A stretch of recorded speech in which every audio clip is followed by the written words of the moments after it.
अस्सलाम वालेकुम बच्चों एंड वेलकम बैक। तो लास्ट क्लास में हमने जो है वो मिर्ज़ा गालिब के खुतूत पढ़े थे। और आज हम पढ़ेंगे फाका में रोज़ा। और ये सबक दर हकीकत जो है मुगलिया हुकूमत जो थी उसके जवाल के बाद की कहानी बताता है आपको। ठीक है, पेज नंबर 61, 61।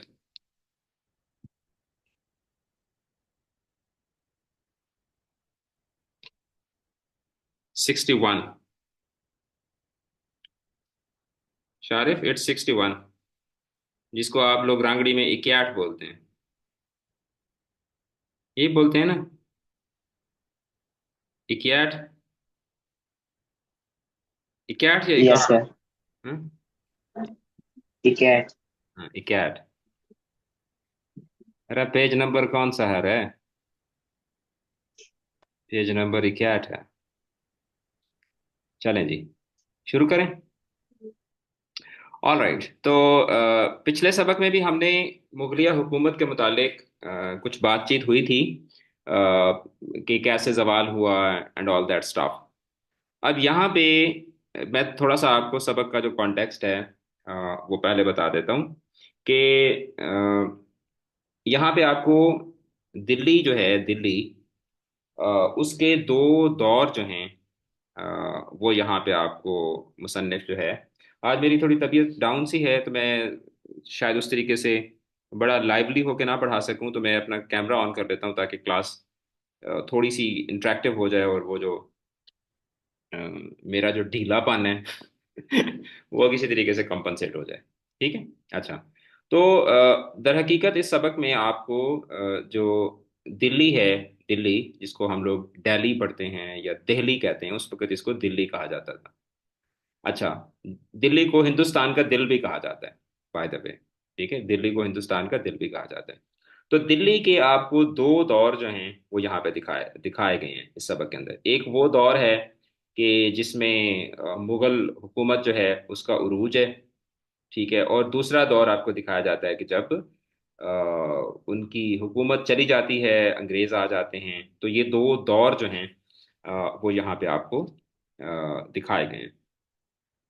जब दिल्ली जिंदा थी और हिंदुस्तान का दिल कहलाने का हक रखती थी, लाल कला पर।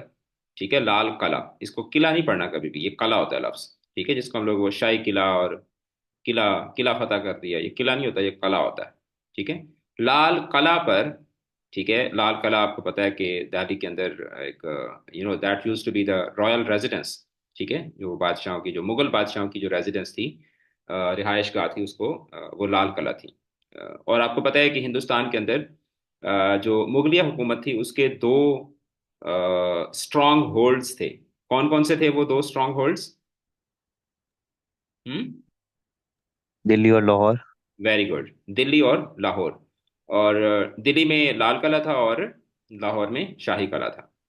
लाल किला पर तैमूरी, तैमूरियों का आखिरी निशान लहरा रहा था। तैमूरी यहाँ पे कहा जाता है मुगलों को, क्योंकि मुगल जो हैं, ये जो अमीर तैमूर था, जिसको तैमूर लुंग भी कहा जाता है, क्योंकि लंगड़ा था ना, तो इसलिए उसको तैमूर लंग या तैमूर लुंग, टैमरलॉन्ग। ठीक है, इस तरीके के वर्ड से उसको याद किया जाता है।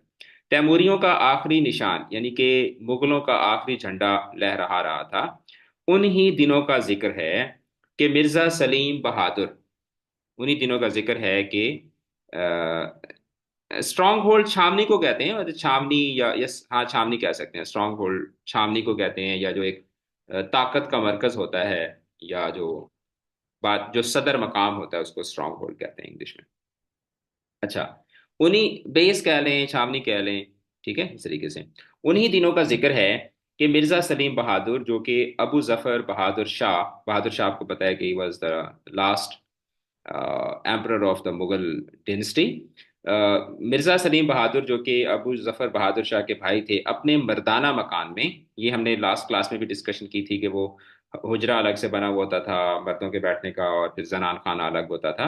तो मिर्जा सलीम बहादुर अपने मर्दाना मकान में बैठे बैठे हुए दोस्तों से बेतकल्लुफाना, बेतकल्लुफाना मतलब बगैर किसी तकल्लुफ के, बगैर किसी झिझक के, वो जो एक गपशप चल रही होती है, ठीक है, बेतकल्लुफाना बातें कर रहे थे वो। ऐसे आप वो बैठे हुए होते हैं अपने डेरे में, चौड़े होके लेटे हुए होते हैं, आप गप्पे लगा रहे होते हैं, अपने मर्दाना मकान में बैठे हुए दोस्तों से बेतकल्लुफाना बातें कर रहे थे कि इतने में जनान खाना से, यानी जो घर था अंदर, औरतों की जो रहने की जगह होती है उसको जनान खाना कहते हैं। जनान खाना से एक लौंडी यानी कि एक मुलाजिमा बाहर आई और अदब से अर्ज किया कि हुजूर बेगम साहिबा याद फरमाती हैं, हुजूर बेगम साहिबा याद फरमाती हैं कि बेगम साहिबा आपको बुला रही हैं।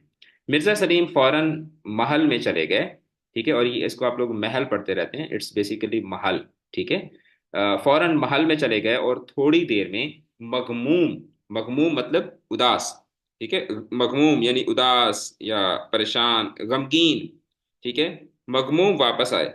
एक बेतकल्लुफ, बेतकल्लुफ मतलब करीबी, जिसको कोई तकल्लुफ ना हो, जिसको कोई शर्म ना हो, जिसके साथ आपकी दोस्ती ज्यादा होती है। सर, पहली लाइन में आखिरी निशान लहरा रहा था। आखिरी निशान लहरा रहा था, जैसे मैंने आपको बताया है कि बहादुर शाह जफर आखिरी बादशाह थे, तो मतलब आखिरी झंडा लहरा रहा था, ठीक है, आखिरी निशान के आखिरी बादशाह का झंडा जो था वो लहरा रहा था, ठीक है। एक बेतकल्लुफ नदीम, नदीम बोलते हैं दोस्त को, ठीक है, नदीम जो है वो दोस्त को बोलते हैं। एक बेतकल्लुफ नदीम ने अर्ज किया, यानी उसने पूछा, खैर बाशुद, खैर बाशुद, खैर बाशुद का मतलब खैर हो, खैर बाशुद, मिजाज आली, मिजाज आली के आपके मिजाज मुकदर पाता हूँ। मुकदर, मुकदर मतलब खराब। कि उसने कहा भाई खैर हो, मूड खराब है आपका। तो मिर्जा ने मुस्कुराकर जवाब दिया, नहीं कुछ नहीं, बाज औकात अम्मा हजरत खा मखा बिला वजह, खा मखा नाराज हो जाती हैं। कल शाम को अफ्तारी के वक्त नत्थन खान गवैया, ये क्या है, गोया नहीं है, ये गवैया है। अब वो बता रहे हैं कि जी अम्मा जो है उन्होंने क्या कहा। तो कहता है कि कल शाम को अफ्तारी के वक्त नत्थन खान गवैया गा रहा था और मेरा दिल बहला रहा था। मेरा दिल बहलाना मतलब कि वक्त गुजारी करना, दिल को अच्छा करना, ठीक है, यानी कि जिस तरह एंजॉय कर रहे होते हैं आप। कि कल रात को जो नत्थन खान एक किसी गवैये का, गवैया सिंगर को बोलते हैं, गुलकार को बोलते हैं, कि कल अफ्तारी के वक्त जो है, और आपको पता है कि मुगल जो थे वो बड़े अय्याश थे, और उनकी अय्याशी जो है वो इतनी वल्गर है कि आप बता भी नहीं सकते किसी को, ठीक है।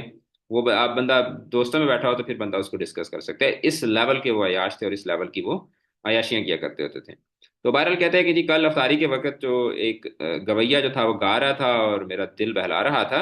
उस वक्त अम्मा हजरत कुरान शरीफ पढ़ा करती हैं, उनको ये शोर व गुल, यानी कि उनको ये शोर शराबा नागवार मालूम हुआ, यानी कि बुरा लगा।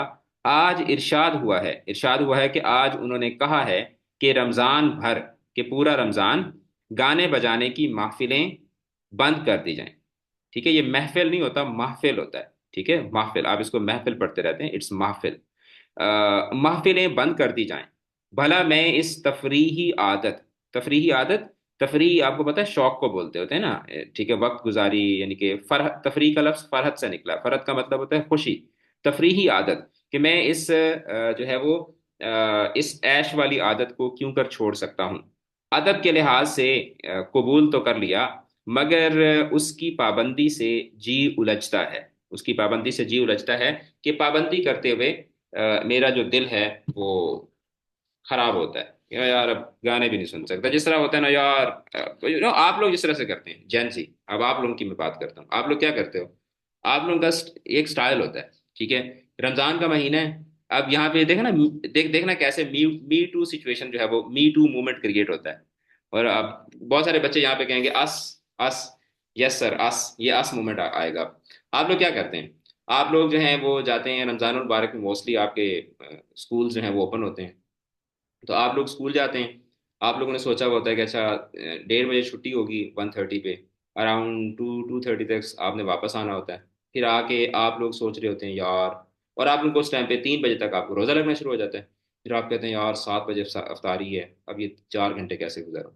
अब कुछ जो हैं वो बैठ के लूडो खेलना शुरू हो जाएंगे, कुछ जो हैं वो वीडियो गेम्स खेलना शुरू हो जाएंगे, कुछ जो हैं वो जो महा डैश किस्म के बच्चे होते हैं, वो बैठ के जो है ना वो कोई कॉमेडी शोज देखना शुरू कर देंगे, रील्स देखना शुरू कर देंगे। ठीक है।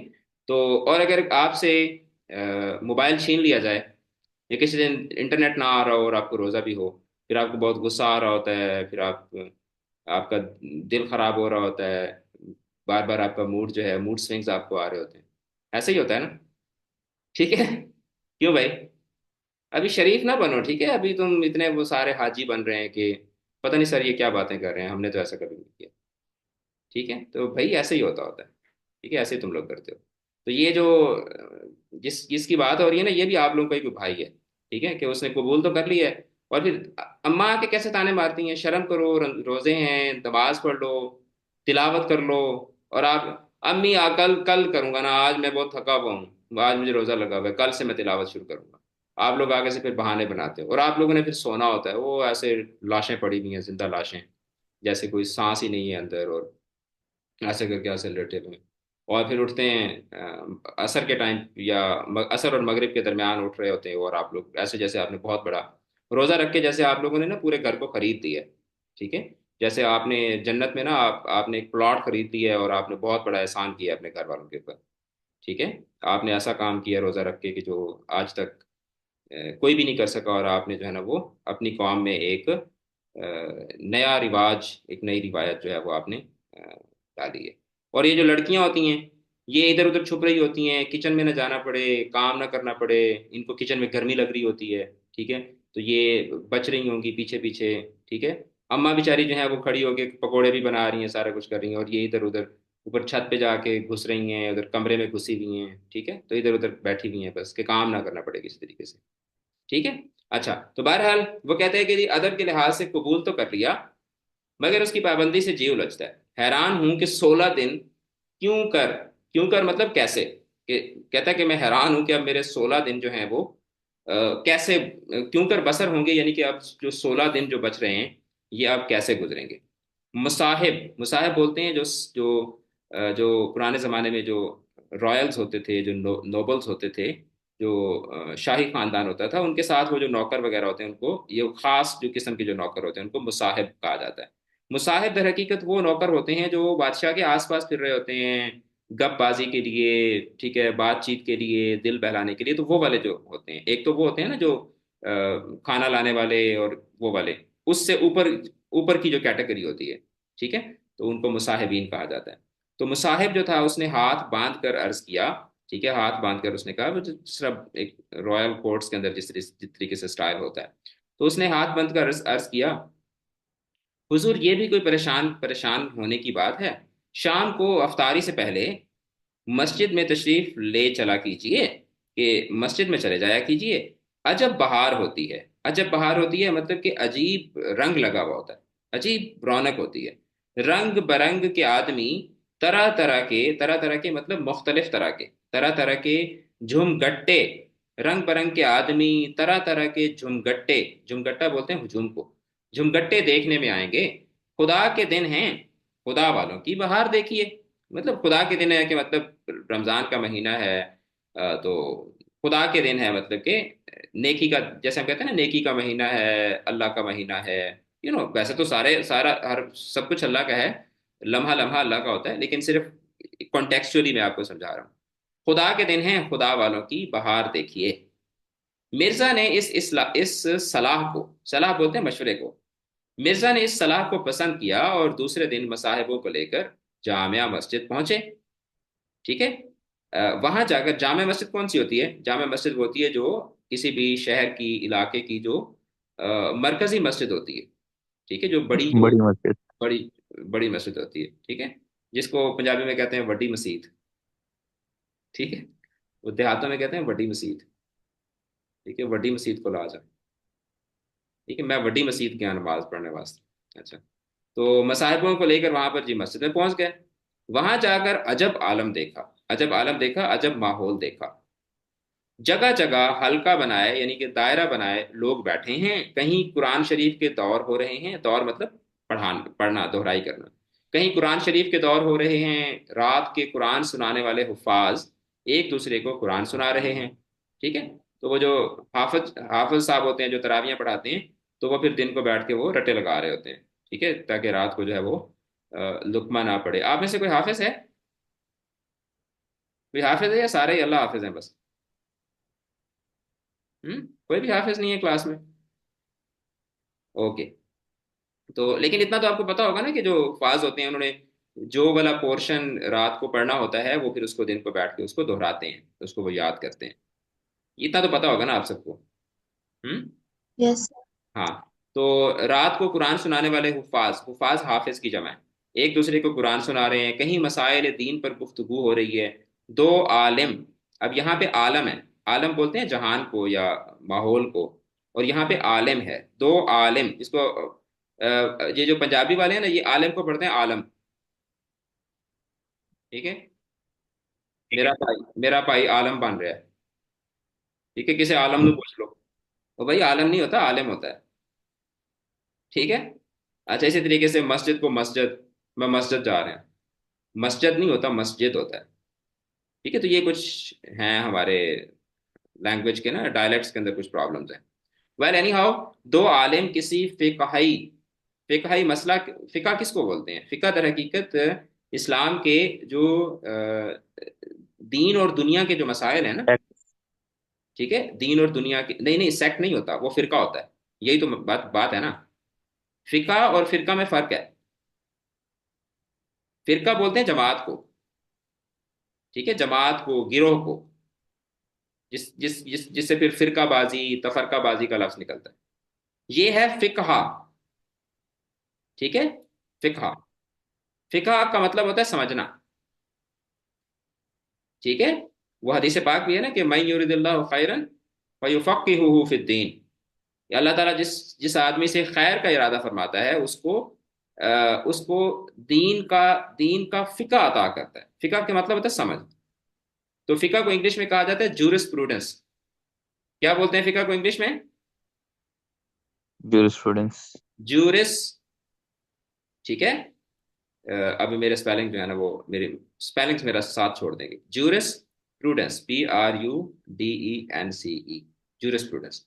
फिका मतलब नमाज कैसे पढ़नी है, रोजा कैसे रखना है, नमाज के अरकान कितने हैं, नमाज की सुन्नतें कितनी हैं, फ़राइज़ कितने हैं, वुजू के कितने अरकान हैं, वुजू में कितने वाजिबात हैं, कितने कितनी सुन्नतें हैं। ठीक है। फिर उसके बाद शादी कैसे करनी है, तलाक के क्या अहकामात हैं, हज के क्या अहकामात हैं, तहारत के क्या अहकामात हैं, गुस्ल कब वाजिब होता है, ठीक है, नमाज कैसे पढ़नी होती है, ज़कात कैसे देनी होती है, विरासत कैसे तकसीम करनी है। तो ये सारे के सारे जो, सारी की सारी जो स्टडी है ना, इसको इंग्लिश में कहते हैं ज्यूरिस्प्रूडेंस, और इंग्लिश में, उर्दू में इसको क्या बोलते हैं, उर्दू में और अरबी में इसको क्या बोलते हैं? फिका। तो फिका और फिरका ये दो अलग चीजें हैं।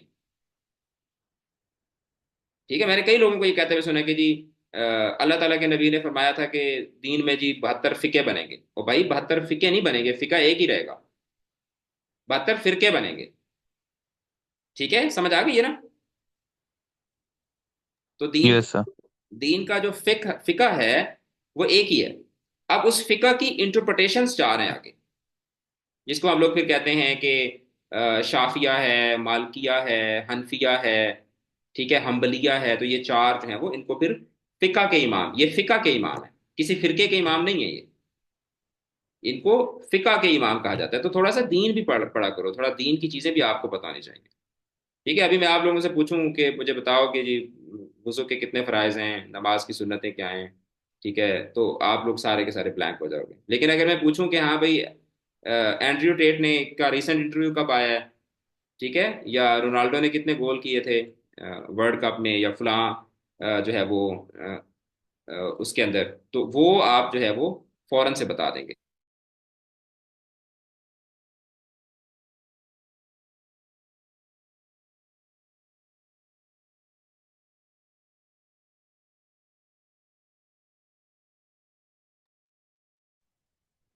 ठीक है।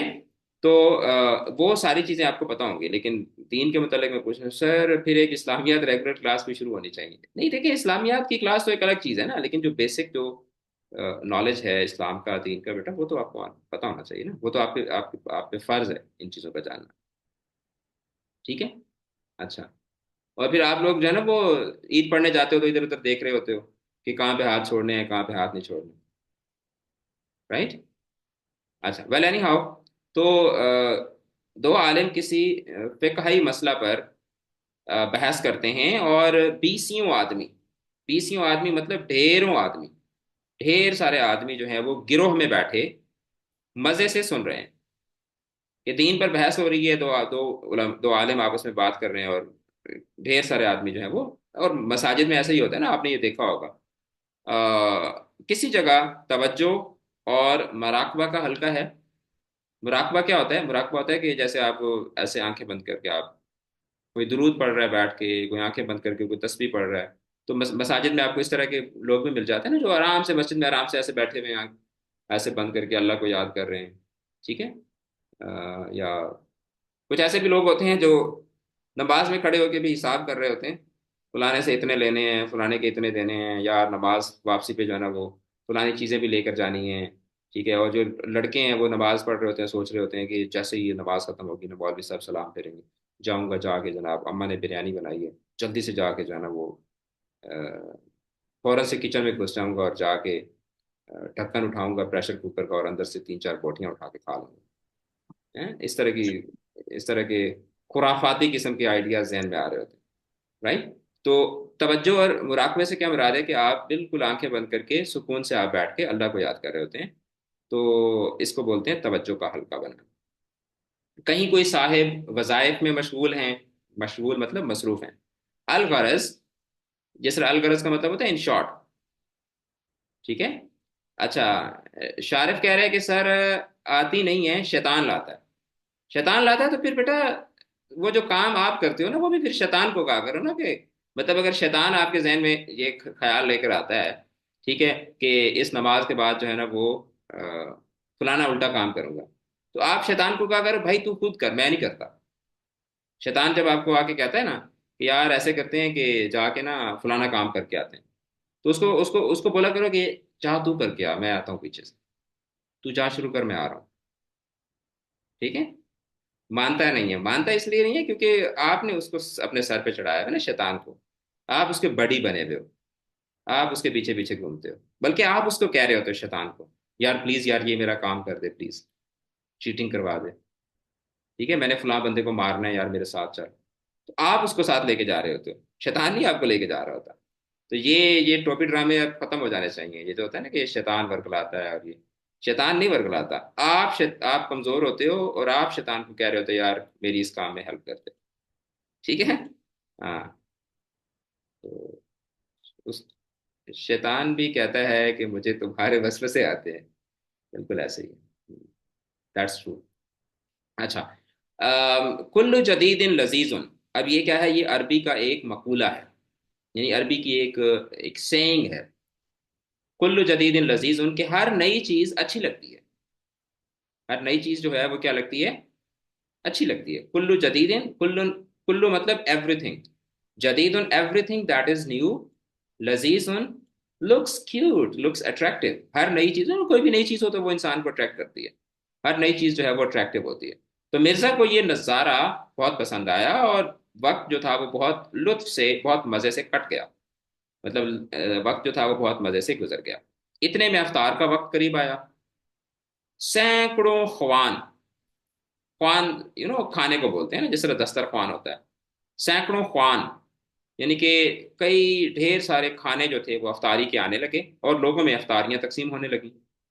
खास महल सुल्तानी, महल सुल्तानी यानी कि जो बादशाह का महल था, खास महल सुल्तानी से मुतअद्दिद ख्वान, खास महल सुल्तानी से मुतअद्दिद, मुतअद्दिद मतलब कई, ख्वान मतलब के खाने, मुकल्लफ, मुकल्लफ वो जो ऊपर नहीं आप वो करते, गार्निशिंग करते हो खाने के ऊपर, खाना बनाया उसके ऊपर वो ड्राई फ्रूट्स वगैरह, या जैसे वो सालाना बनाते हैं तो उसके ऊपर वो आप वो जो कॉरिएंडर और इस तरह की चीजें आप उसके ऊपर डालते हो। मुकल्लफ का मतलब होता है किसी चीज को ढक देना।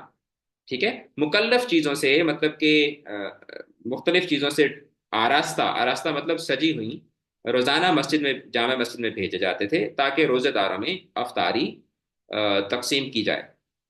इसके अलावा कला की तमाम बेगमात और शहर के तमाम उमरा, उमरा मतलब अमीर लोग, अलहदा अफ्तारी का सामान भेजते थे। इसलिए उन ख्वानों की गिनती सैकड़ों तक पहुंच जाती थी, यानी हर घर से खाना जो है वो मस्जिद में भेजा जाता था। अच्छा, अब आई डोंट नो कि whether you have seen this culture और नॉट।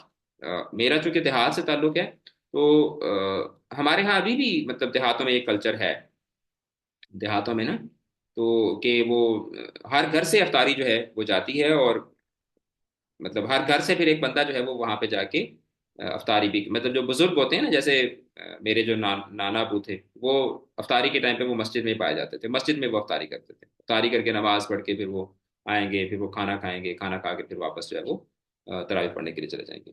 तो शहरों के अंदर ये रिवाज थोड़ा कम होता है, हो सकता है आप लोगों की तरफ हो, लेकिन जहाँ पे अब मैं रहता हूँ तो हमारी जो मस्जिद है उसमें ये चीज़ें नहीं होती। अच्छा, मुझे ये बॉयज से मैं भी पूछ रहा हूँ, बॉयज से सच्ची सच्ची बताना है आपने, सच्ची सच्ची बताना है, कभी आपने बगैर रोजा रखे, मतलब आपको रोजा नहीं है लेकिन यू आर प्रिटेंडिंग कि आपको रोजा है, अफ्तारी खाई है जाके कहीं से?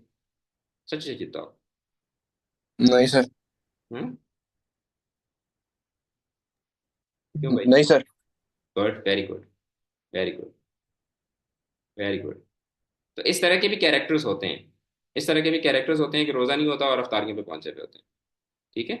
तो बहरहाल यहाँ पे बताया जा रहा है वो पूरा का पूरा कल्चर जो है वो किस तरीके का था। यानी ये वो वक्त है कि जब जो मुगलिया हुकूमत है उसकी बादशाही जो है वो कायम है। क्योंकि हर अमीर कोशिश करता था कि उसका सामान अफ्तारी दूसरों से बढ़कर रहे, इसलिए रेशमी रंग बरंग के ख्वान ख्वान पोश, ख्वान पोश किसको बोलते हैं? ख्वान पोश दर हकीकत बोलते हैं वो जो हम लोग वो रुमाल नहीं होते, वो जो कवर होते हैं, जो जिससे हम खाने को ढकते हैं। ठीक है। उर्दू में रुमाल कहते हैं, शायद इसके लिए कोई और भी इसके लिए वर्ड मौजूद हो। ठीक है। ख्वान पोश यानी कि खाने को ढकने वाले ख्वान पोश, और उन पर मुकीशी, मुकीशी मतलब कि वो जो मोतियों की मुकीशी झालरें। तो आप लोगों के घर में भी होंगे इस तरीके के बड़े, वो जो मामा ने छुपा के रखे हुए होते हैं, जब मामू आते हैं तो उनके लिए जब वो निकालती हैं, तो वो वाले जो रुमाल होते हैं। ठीक है, वैसे अब्बू के मेहमान आए तो वो कहती है नहीं नहीं ये खराब हो जाएंगे। ठीक है। और जब मामू आते हैं तो वो फौरन से फिर निकाल लेती हैं। ठीक है, वो वाले जो स्पेशल किस्म के वो जो अब तो खैर डाइनर सेट होते हैं। ठीक है, जिसको हम लोग डिनर सेट बोलते रहते हैं, भाई वो डिनर सेट नहीं होता। ठीक है, वो क्या होता है? क्यों भाई? कौन कौन डिनर बैनर सेट सर। बोलता है उसको? हाँ यार, तुम लोग अपनी गलतियां मानते ही नहीं हो, कैसे लोग हो यार? सर तब नहीं बोलते। हम लोग नहीं बोलते? आप लोग क्या बोलते हो? Sir dinner set. हाँ, डिनर सेट नहीं होता होता, वो डाइनर सेट होता होता। मतलब डिनर सेट प्लेटें। हाँ। प्लेटें। हाँ, प्लेटें, प्लेटा और प्लेटा ले आओ यार। हाँ? वो डाइनर सेट होता है। तो अब तो खैर डाइनर सेट का जमाना आ गया है। तो पहले ये होता था कि वो रुमाल होते थे, और वो औरतें ना बड़ी बड़ी मोहब्बत से वो रुमाल बनाया करती होती थी, वो कपड़े लेकर आती थी, फिर उसकी वो झालरें बनाती थी, उसको एम्ब्रॉयड करती थी, फिर वो जब खास मेहमान आते थे तो उनके लिए फिर उनको निकाला जाता था। इसी तरीके से हाँ, छाबियाँ भी होती हैं। ठीक है, छबियाँ भी होती हैं, छबियाँ छाबियाँ। ओके।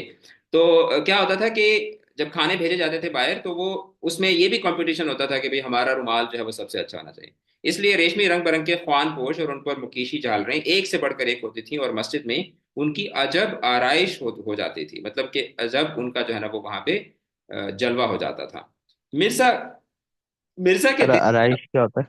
हाँ, आराइश, ये बेटा आराइश है, आराइश का मतलब होता है सजावट। ठीक है, सजावट। आराइश का मतलब होता है सजावट, और जो आपने लफ्ज पूछा ना आसाइश, आसाइश का मतलब होता है आसानी। Okay sir. ठीक है, ये आराइश है, आसाइश नहीं है। मिर्जा के दिल पर इस दीनी चर्चे, चर्चा शोहरत बोलते हैं शोहरत को, इस दीनी चर्चे और शान शौकत ने बड़ा असर डाला, और अब वो बराबर बराबर मतलब लगातार बराबर रोजाना मस्जिद में आने लगे। घरों में वो देखते कि सैकड़ों फुकरा को, फुकरा फकीर की जमा है, सैकड़ों फुकरा को सहरी और अव्वल शब का खाना। ठीक है, अव्वल शब का खाना, अव्वल शब का खाना होता है वो जो हम जो यू नो जो हम इवनिंग के टाइम पे जो जो खाना खाया जाता होता है, अव्वल शब का खाना। ठीक है, और उसके बाद फिर वो शब का खाना होता था, मतलब जो लेट, ये वो बादशाहों के वो जो एक होता है, पूरे एटिकेट्स होते हैं। ठीक है, ब्रेकफास्ट है, प्री ब्रेक है, फिर उसके बाद ब्रंच है, फिर उसके बाद लंच है, फिर सपर है, फिर उसके बाद ब्रेकफास्ट, स्नैक टाइम है, और फिर उसके बाद डिनर है, और एंड इट गोज ऑन। सारा दिन पता नहीं खाते ही रहते होंगे यार, और कोई इनको काम नहीं होता था। हम लोग तो जो है ना, वो सुबह एक रोटी खाते हैं और उसी पे सारा दिन गुजर जाता है। वेल एनी हाउ, सहरी और अव्वल शब का खाना, यानी कि जो मगरिब का खाना होता है, रोजाना शहर की खानकाहों। खानका क्या होती है? खानका दर हकीकत एक एक जगह होती है जहाँ पे दरवेश रहते हैं। ठीक है, जो पीर फकीर दरवेश, दरवेशों की जो रहने की जगह होती है, पुराने जमाने में खानकाहें होती थी, अभी भी खानकाही निज़ाम मौजूद है। आपने देखा होगा कि मज़ारात के साथ हुजरे बने हुए होते हैं, जहाँ पे खान, जी बिल्कुल, खानकाह सिराजिया है यहाँ पे, रावलपिंडी में गोलड़ा शरीफ है। इसी तरीके से लाहौर में भी बहुत सारी खानकाहें हैं। ठीक है, तो खानका जहाँ पे पीर साहब होते हैं और फिर वो मुरीद वगैरह और वो सारे रहते हैं, तो उसको खानका कहा जाता है। शहर की खानकाहों और मस्जिदों में भिजवा भिजवा दिया जाता था, और बावजूद रात दिन के लाहवो लाभ के, ये दिन उनके घर में बड़ी बरकत और चहल पहल के मालूम होते थे। ठीक है, बावजूद रात दिन के लाहवो लाभ, लाहवो लाभ का मतलब होता है खेल कूद। ठीक है, और मतलब उन्होंने ये देखा कि यार सारा दिन वो एक खेल तमाशा लगा ही रहता है, खाने पक रहे हैं, या सारा कुछ हो गया, लेकिन उसके बावजूद जो है जो उनके घर होते थे, उस वक्त लोगों के जो घर होते थे, वो बड़ी बरकत और चहल पहल, चहल पहल मतलब रौनक वाले घर जो थे वो मालूम होते थे। ठीक है। अच्छा, मिर्जा सर। साहब जी जी। सर मुकल्लिफ का क्या मतलब होता है? मुकल्लिफ का मतलब होता है ढका हुआ, ढका हुआ, सजा हुआ। मतलब इस अंदाज से किसी चीज को ढकना कि आप उसकी सजावट करके उसको उसको उसको ढक रहे होते हैं। आपने देखा होगा कि ओके जब सर। वो घर में ना, जैसे वो स्वीट डिश बनाई जाती है। ठीक है, स्वीट डिश यस यस। बनाई जाती है ना, हलवा वगैरह बनता है, या इस तरीके की कोई चीज बनती है, या जैसे वो कस्टर्ड बनाती हैं घर में हमारी माएँ बहनें, या वो खीर वगैरह बनती है। तो फिर उसको क्या किया जाता है, उसके ऊपर वो कर देते हैं ना, स्प्रिंकलिंग करते हैं उसके ऊपर। ठीक है, कैशक्यू की, या ये जो आपका वो होता है, यू नो आलमंड्स की, तो पिस्ताशियो पाउडर। जी बेटा। पिस्ताशियो पाउडर की। हाँ, मतलब वो डिफरेंट तरह की, ऊपर से वो आपने देखा होगा कि खीर बना के, या इस तरीके की वो स्वीट डिश बना के, तो उसके ऊपर फिर वो जो होते हैं मेवा जात वगैरह, वो ऊपर से वो डाले हुए होते हैं ना। इसी तरीके से जब सालन बनाती हैं, या जब हलीम बनता है, तो वो उसके ऊपर भी ना वो गरम मसाले वगैरह, उसकी एक सजावट सी करते हैं। Okay sir. तो उसको करना होता है मुकल्लफ करना। अच्छा, मिर्जा सलीम के एक भांजे मिर्जा शहजोर, नौ उम्री के बायस, नौ उम्री मतलब कि छोटी थोड़ी उम्र के बायस के सबब, अक्सर अपने मामू की सोहबत में, यानी अपने मामू की महफिल में बेतकल्लुफ, बेतकल्लुफ मतलब बिला झिझक शरीक हुआ करते थे। उनका बयान है, वो ये कहते हैं, अब वो वक्त चला गया। मिर्जा बहादुर, जो बहादुर शाह जफर थे और जो मिर्जा सलीम थे, उनका वक्त चला गया। अब उनका भांजा जो है, वो आपको एक कहानी जो है वो बता रहा है। वो कहते हैं कि एक तो वो वक्त था, मतलब जो ऊपर आपको बताया गया, एक वो वक्त था जो आज ख्वाब ख्याल की तरह याद आता है। जैसे आपको एक, you just dreaming about about something, something that does not exist, जिसकी कोई एक थोड़ी सी ट्रेस भी बाकी ना बची हो। तो वो फिर होता है ना कि यार वो तो अब it looks like a dream. ठीक है, एक वो वक्त था जो आज ख्वाबो ख्याल की तरह याद आता है, और एक वो वक्त आया कि दहली जेरो जबर हो गई। जेरो जबर हो जाना, यानी कि तबाहो बर्बाद हो जाना। कला बर्बाद कर दिया गया, अमीरों को फांसियां मिल गईं। अब यही कॉन्टेक्स्ट जो है, वो पीछे हम खुतूत के अंदर भी पढ़ चुके हैं। वो जिसमें बता रहे हैं कि भाई पकड़ धकड़ हो रही है, और उठा के ले जा रहे हैं, और मार धाड़ का जमाना जो है वो चल पड़ा। तो सेम यहीं पे कॉन्टेक्स्ट वही चीज आ रही है। कला बर्बाद कर दिया गया, अमीरों को फांसियां मिल गईं, उनके घर उखड़ गए, मतलब घर उनके जो है वो फना कर दिए गए, तबाह कर दिए गए। उनकी बेगमात मामागिरी करने लगी। मामागिरी, मामागिरी क्या होती है? मामागिरी होती है नौकरी करना। ठीक है।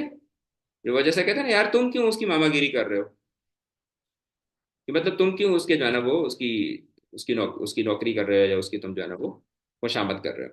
तो वो जो उस वक्त अपने वक्त के अमीर थे, अपने वक्त के वो जो रॉयल्स थे, जो बड़े शान और शौकत के साथ रहते थे, तो अब उनकी जो बेगमात थी वो नौकरी करने लगी, और मुसलमानों की सब शान और शौकत ताराज हो गई। ताराज हो गई, बिखर गई, तबाह हो गई। उसके बाद अब एक वो वाला दौर था। उसके बाद एक दफा रमजान शरीफ के महीने में मस्जिद जाने का इत्तेफाक हुआ। अब ये यहाँ पे कहानी कौन बता रहा है? जी। अब दूसरा दौर आ चुका है। अब ये मिर्जा सलीम नहीं है, बल्कि उनका भांजा जो है, अब उनके भांजे के की जुबानी कहानी जो है वो आपको मुसन्निफ बता रहा है। अच्छा, उसके बाद एक दफा रमजान शरीफ के महीने में जामा मस्जिद जाने का इत्तेफाक हुआ। क्या देखता हूँ कि जगह जगह चूल्हे बने हुए, जगह जगह चूल्हे बने हुए हैं। सिपाही रोटियां पका रहे हैं, घोड़ों के दाने दले जा रहे हैं। ठीक है।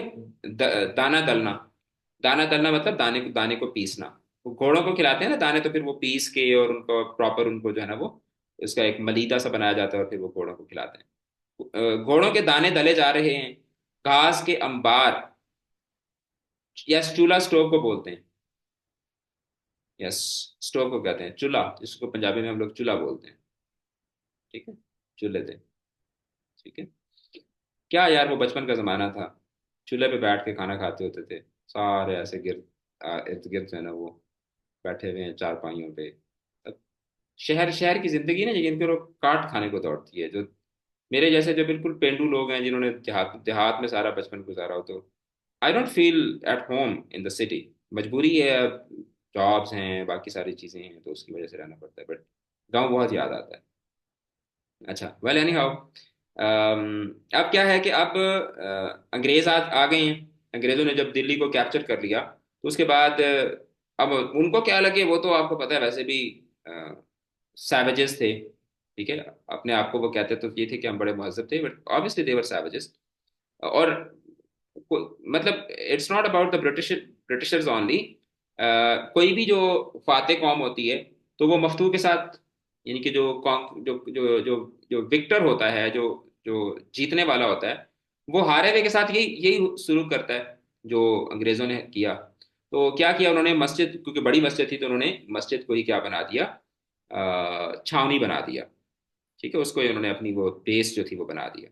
और आपने फिल्म्स के अंदर भी देखा होगा कि जो शहर का जो सेंट्रल पॉइंट होता है, चाहे वो मस्जिद हो, चाहे वो चर्च हो, चाहे वो कोई बड़ी इमारत हो, यूनिवर्सिटी हो, मदरसा हो, तो वहीं पे ही फिर जो है वो डेरा डाल दिया जाता है। तो कहते हैं कि क्या देखता हूँ कि जगह जगह चूल्हे बने हुए हैं, सिपाही रोटियां पका रहे हैं, घोड़ों के दाने दले जा रहे हैं, घास के अंबार, अंबार मतलब ढेर, घास के ढेर लगे हुए हैं, और शाहजहां की खूबसूरत, अब शाहजहां ने बनवाई थी ना जो जामा मस्जिद दिल्ली है, शाहजहां की खूबसूरत और बेमिसाल मस्जिद अस्तबल नजर आती है। अस्तबल क्या होता है? स्टेबल, इंग्लिश में इसको स्टेबल बोलते हैं ना। ठीक है। जो घोड़ों के रखने की जो जगह होती है, उसको अस्तबल कहा जाता है। कि पूरी वो मस्जिद जो है वो एक अस्तबल बनी हुई है।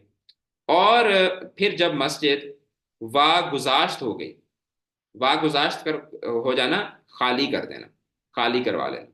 जब मस्जिद वागुजाश्त हो गई, जब मस्जिद खाली करवा दी गई, और सरकार ने यानी हुकूमत ने उसको मुसलमानों के हवाले कर दिया, तो अब रमजान ही के महीने में फिर जाना हुआ।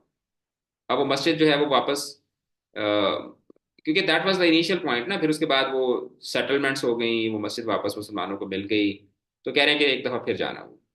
देखा कि चंद मुसलमान मेले कुचेले, ठीक है, मेले कुचेले गंदे मंदे, ठीक है, मेले कुचेले, पैबंद लगे कपड़े। पैबंद, पैबंद क्या होता है?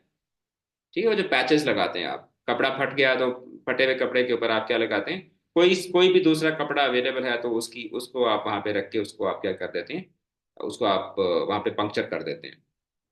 पंक्चुएट कर देते हैं उसको। पैबंद लगे कपड़े यानी फटे पुराने कपड़े पहने बैठे थे। दो चार कुरान शरीफ का दौर कर रहे थे, और कुछ इसी परेशान हाली में बैठे वजीफा पढ़ रहे थे। अफ्तारी के वक्त चंद आदमियों ने खजूरें और दाल सब्जी, ठीक है, दाल स्यू बांट दिए। ठीक है, दाल स्यू मतलब वो जो चने वगैरह होते हैं, दाल स्यू बांट दिए। किसी ने तरकारी सब्जी को बोलते हैं, किसी ने तरकारी के कतला टुकड़े को बोलते हैं, किसी ने तरकारी के कतले तकसीम कर दिए। ना वो अगला सा, यानी पहले सा, ना वो अगला सा समा, ना वो अगली सी चहल पहल, ना वो पहली सी शान और शौकत। क्या वो वाला दौर ना रहा? ये मालूम होता था कि बेचारे फलक के मारे, फलक आसमान को बोलते हैं, ठीक है, बेचारे फलक के मारे यानी आसमान के मारे, किस्मत के मारे, कि चंद लोग जमा हो गए हैं, कि जैसे कुछ ऐसे ना, कि जैसे कुछ मजबूर से लोग हैं जो बेचारे पता नहीं किस वागुजाश्त का मतलब होता है खाली करवाना। वागुजाश्त हो गई जब मस्जिद खाली हो गई। अभी तो बताया मैंने, अब वागुजाश्त। ओके। तो कह रहे हैं कि जैसे कि ना कुछ मजबूर से लोग, कुछ गरीब से लोग, जैसे परेशान से लोग इकट्ठे हो गए। अंग्रेजी तालीम याफ्ता मुसलमान तो मस्जिद में कम ही नजर आते हैं। गरीब गुरबा आए तो उनसे रौनक क्या खाक हो सकती है। फिर भी गनीमत है कि मस्जिद आबाद है। अगर मुसलमानों के अफलास का, अफलास बोलते हैं गुर्बत को, अगर मुसलमानों के अफलास का यही आलम रहा तो आइंदा, आइंदा मतलब कि आज के बाद, आइंदा खबर नहीं क्या नौबत आए, मतलब क्या नौबत आए, क्या हालात बने, यानी आगे क्या होता है। अगर यही हालत रही तो फिर तो पता नहीं आगे क्या होगा, इस हवाले से कुछ नहीं कहा जा सकता। अब ये आपने दिल्ली का एक दौर देखा, फिर आपने दिल्ली का दूसरा दौर देखा, और इसके बाद असल शुरू होती है कहानी, जो कि हम पढ़ेंगे अगली क्लास में। ठीक है, यहाँ से ना वो जो कहता है कि लेकिन जब मैंने इसरार किया तो अपनी दर्दनाक कहानी इस तरह सुनाई। अब यहाँ से, यानी इन्वर्टेड कॉमास देखें ना, यहाँ से स्टार्ट हो रहे हैं। तो अब यहाँ से आगे मिर्जा शहजोर की जबानी जो है, वो पूरी कहानी जो है वो आपको बताई जा रही है। अच्छा, शारिफ, शारिफ को पता नहीं क्या होता है, कहते हैं सर आप कैमरा ऑन करें, कैमरा ऑन करें। यार कभी बंदा किसी हालत में होता है, कभी किसी हालत में होता है। चलो जी मैं कर देता हूँ, कैमरा ऑन कर देता हूँ। चलो जी अब ठीक है। ये ना हो कि फिर तुम मुझे ही देखते रह जाओ और सबक की तरफ तुम्हारा ध्यान ही ना हो। ठीक है, अच्छा। मैंने असल में ना किताब सामने खोल के रखी हुई होती है, मुझे बुक्स, टेक्स्ट बुक से जरा पढ़ने में ज्यादा मजा आता है, तो मैंने वहां पे भी नजर आ रही होती है किताब, और मैंने यहाँ पे भी ओपन करके रखी हुई होती है। अच्छा, तो अब मैं इसको फिर बंद कर देता हूँ, ठीक है, क्योंकि फिर ताकि मैं आप लोग के साथ आई कांटेक्ट मेरा जो है वो मेंटेन रहे। अच्छा, ओके। तो अब यहाँ से जो मिर्जा शहसोर हैं, वो आपको पूरी कहानी बताते बताते हैं, और वो कहते हैं कि जब अंग्रेजी तोपों ने, किरचों और संगीनों ने, अब संगीन जो है ना, संगीन, ये दर हकीकत एक बंदूक होती थी पुराने जमाने में, और उस बंदूक के सामने एक लंबी सी छुरी लगी हुई होती थी। ठीक है, और ये जो इनिशियली जब बंदूक से लड़ाई का वक्त आया, तो उस वक्त की बंदूकें भी बड़ी अजीबो गरीब किस्म की होती थी। वो 10 मिनट में तो वो जाके उसमें मिसाला बनाते थे, बना के फिर उसमें डाल के ऐसे ऐसे करके उसको लोड करते थे, फिर उसके बाद उसमें से सिर्फ एक फायर निकलता था, फिर 5 मिनट उसको लोड करने में लगते थे। ठीक है, तो ऐसी जो बंदूक होती है ना, उसको संगीन कहा जाता होता है। ठीक है, और किर्च क्या होती है? किर्च ये भी एक लंबा सा एक बंदूक उसकी तरह, ये जो बेयोनेट्स नहीं होती, लंबी सी एक बंदूक होती है। जब अंग्रेजी तोपों ने, किरचों और संगीनों ने, ठीक है, किरचों और संगीनों ने हकीमाना तोड़ जोड़ने हमारे हाथ से तलवार छीन ली। हकीमाना तोड़ जोड़, हकीमाना तोड़ जोड़ क्या होता है? हकीमाना तोड़ जोड़ जो है मतलब कि जो उनकी पॉलिटिकल मूव्स थे। So it's better for you to read from the book, because first of all it's better for your eyes, because some problems occurred in them and you know enjoy it more. Yes, that's why I prefer reading from the book. और इसी वजह से मैं camera on नहीं कर रहा था, क्योंकि मैं ज़्यादा स्क्रीन जो है वो यूज़ नहीं कर सकता, तो इसलिए फिर मैंने ना जब मैं आप लोगों को पढ़ा रहा होता हूँ सारी क्लासेस को, तो मैं स्क्रीन की तरफ बहुत कम देख रहा होता हूँ। मैं ज़्यादा जो है वो बुक की तरफ देख के पढ़ा रहा होता हूँ। तो चलें, I'll keep switching between the book and the screen।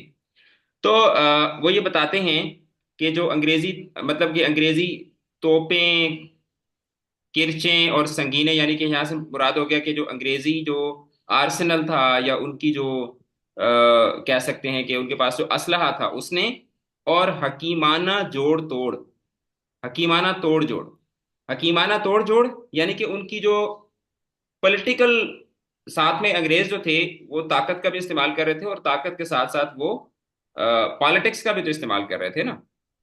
ठीक है, मतलब वो जो डिवाइड एंड रूल उनका फार्मूला था उसको भी तो वो इस्तेमाल कर रहे थे। तो वो कहना ये चाह रहा है कि यानी अंग्रेजों ने ताकत के जोर पर और सियासत के जरिए, चालाकी के जरिए, उन्होंने क्या किया, कहता है कि हमारे हाथ से तलवार छीन ली। कि अंग्रेजों ने ताकत के जोर से और सियासत के जरिए हमारे हाथ से, यानी कि बादशाहों के हाथ से तलवार छीन ली, ताज सर से उतार लिया, तख्त पर कब्जा कर लिया, शहर में आतिशनाक, आतिशनाक बहुत खतरनाक, खौफनाक, आतिशनाक गोलियों का मींह बरस चुका। मींह बोलते हैं बारिश को। आतिशनाक गोलियों का मींह बरस चुका, यानी कि जब बहुत ज्यादा गोलियां चल चुकी। सात पर्दों में रहने वालियां बेचादर होकर बाजार में अपने वारिसों की तड़पती लाशों को देखने निकल आईं। अब ये वो जमाना था जब अंग्रेज आए, तो जाहिर बात है व्हेन दे कॉन्कर्ड दिल्ली, तो उसके बाद से तो फिर उन्होंने, और and this is what all the conquerors they do, कि जब वो फतह करते हैं तो फिर फतह करने के बाद आपको पता ही है कि फिर किस तरह के हालात होते हैं। ठीक है, तो फिर तो लूट मार मच जाती है ना। तो ये अब यहाँ पे पूरा कॉन्टेक्स्ट जो है वो यहाँ पर बता रहा है कि बहुत ज्यादा जुल्म और ज्यादती हुई। जो पर्दों में रहने वाली जो औरतें थीं, वो अपने वारिसों, यानी कि अपने वारिस से मुराद क्या होता है, वारिस यानी कि आपकी जो औलाद होती है वही आपकी वारिस होती है ना। अपने वारिसों की, यानी कि अपने मर्दों की तड़पती लाशों लाशों को देखने निकल आई। छोटे बिन बाप के बच्चे, छोटे, ये बन बाप नहीं है, बिन बाप, छोटे बिन बाप के बच्चे, यानी बगैर बाप के बच्चे अब्बा अब्बा पुकारते हुए बेयारो मददगार फिरने लगे। हुजूर जिले सुबहानी, अब जिले सुबहानी जो है ये बहादुर शाह जफर का लकब था, जो कि आखिरी बादशाह थे मुगलिया हुकूमत के। हुजूर जिले सुबहानी, वैसे जिल, मैं आपको इसका तर्जुमा भी बता बता देता हूँ। जिल बोलते हैं साय को, सुबहान अल्लाह ताला का एक लकब है, यानी अल्लाह ताला का साया। क्योंकि बादशाह जो थे ना वो अपने आप को खुदा का साया समझते थे। हरकतें उनकी जो थी वो तो फिर जिस तरह की हैं वो आपको पता ही है। लेकिन वो कहते थे कि जी, एंड बरतानिया के अंदर भी ऐसे था कि जी the king is the shadow of God. ठीक है, and saving king is like saving the religion. तो इस तरीके की बुलशिटी किस्म की जो है ना वो थेरीज बादशाह जो थे वो अपनी आवाम को पढ़ाया करते होते थे। तो आवाम को बेवकूफ बना के रखना होता है ना, जिस तरह से हमारे पॉलिटिशियंस जो हैं ये करते हैं, जी हम तो आवाम के लिए कर रहे हैं, आवाम के लिए हम लोग लड़ रहे हैं। तो ये आवाम के लिए थोड़ी लड़ रहे होते हैं, अपने लिए लड़ रहे होते हैं। बहरहाल, तो यहाँ पर जिले सुबहानी से, हुजूर जिले सुबहानी से कौन मुराद है, बहादुर शाह जफर। कह रहे हैं कि हुजूर जिले सुबहानी, जिन पर हम सबका सहारा था, कला छोड़कर बाहर निकल गए। उस वक्त मैंने भी अपनी बूढ़ी वालदा, कम सिन, कम सिन का मतलब है जवान, सिन साल को बोलते हैं, कम सिन थोड़े साल वाली, थोड़े साल वाली मतलब जवान, कम सिन बहन और बीमार बीवी को साथ लेकर, और उजड़े काफले का सालार बनकर, उजड़े काफले काफले का सालार, सालार मतलब रहनुमा बनकर घर से कूच किया। यानी कि अब ये वो वक्त है कि जिस तरह आपको वो मिर्जा गालिब ने भी, ये मैसेजेस किसके आ रहे हैं, मिर्जा गालिब ने भी अपने खुतूत में जिक्र जिक्र किया था कि हर बंदा यहाँ से भाग रहा है, हर बंदा यहाँ से भाग रहा है, यहाँ से जा रहा है, लेकिन मैं तो नहीं जा रहा, मैं तो इधर ही हूँ। तो अब वो सारा कॉन्टेक्स्ट यहीं पे आपके सामने रिपीट हो रहा है। तो दर हकीकत वो इस पूरे पैराग्राफ के अंदर ये बता रहा है कि जब दिल्ली में गदर हुआ, जब दिल्ली में अंग्रेजों की हुकूमत आई, तो उन्होंने जुल्म ज्यादती शुरू कर दी। और जो शाही खानदान के अफराद थे, उनको अपने महलों से निकलना पड़ा, और उनके ऊपर बुरा वक्त जो था वो शुरू हो गया। फिर कहते हैं कि हम लोग दो रथों में सवार थे। रथ जो है, रथ की जमा है, यहाँ पे दो रथों में, रथ जो है वो दर हकीकत जो हाथी के ऊपर जब आप कचावा रख के, ठीक है, हाथी के ऊपर जो वो एक पालकी सी बनी हुई होती है, एक एक कैरेज सा बना लेते हैं आप, तो उसको रथ बोलते हैं। ठीक है। जब हम लोग दो रथों में सवार थे, सीधे गाजी आबाद का रुख किया। ठीक है, गाजीबाद, वो आपने जिला गाजियाबाद, ये वो वाला गाजीबाद, गाजियाबाद है। ठीक है। अच्छा, गाजियाबाद का रुख किया। मगर बाद में मालूम हुआ कि वो रास्ता अंग्रेजी लश्कर की जौलान गाह, जौलान गाह मतलब कि छावनी। यहाँ पर जौलान गाह से वैसे जौलान गाह बोलते हैं जमा होने की जगह, जो आपका जो जो आपका कंपाउंडिंग प्लेस होती है, जहाँ पे आप कंपाउंड करते हैं, जहाँ पे आप इकट्ठे होते हैं। तो ऐसी जगह को जौलान गाह बोलते हैं। तो पता चला कि वो रास्ता अंग्रेज लश्कर की जौलान गाह बना हुआ है, यानी कि अंग्रेज लश्कर की एक छावनी बना हुआ है। इसलिए शाहदरा, शाहदरा से वापस होकर, अब शाहदरा जो है एक तो लाहौर में शाहदरा है। कोई है लाहौर से? Anyone from Lahore? कोई भी नहीं है लाहौर से? ओके। पिछले साल वाली 11वीं की क्लास बहुत मजे की थी। हर क्लास में ना वो बच्चे, बड़ी डाइवर्स किस्म की क्लास थी। तो इस दफा वाली क्लास जो है ना, आप हो फसीहा, आप लाहौर से हो? हाँ। अच्छा, अब लाहौर वाले जो है ना, लाहौर वाले कभी भी शाहदरा को शाहदरा नहीं पढ़ते। क्यों भी फसीहा? शाहदरा को क्या बोलते हैं? शदरा। ऐसे ही है ना?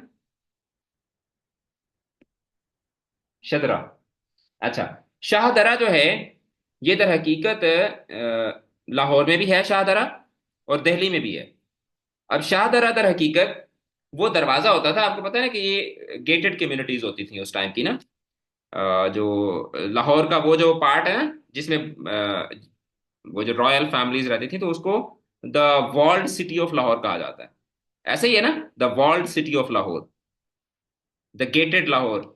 और उसके चारों तरफ गेट हैं, वो लोहारी गेट, पाटी गेट, और ये सारे गेट्स वगैरह वहां पे हैं। तो शाह दरा दर हकीकत जब बादशाह शहर से बाहर जाया करते होते थे, तो बादशाहों के एंटर होने का जो दरवाजा होता था, उसको शाह दरा कहा जाता था। दरा दर को बोलते हैं, दरा दर से निकला है, दर दरवाजे को बोलते हैं। शाह दरा यानी कि शाह के दाखिल होने का दरवाजा।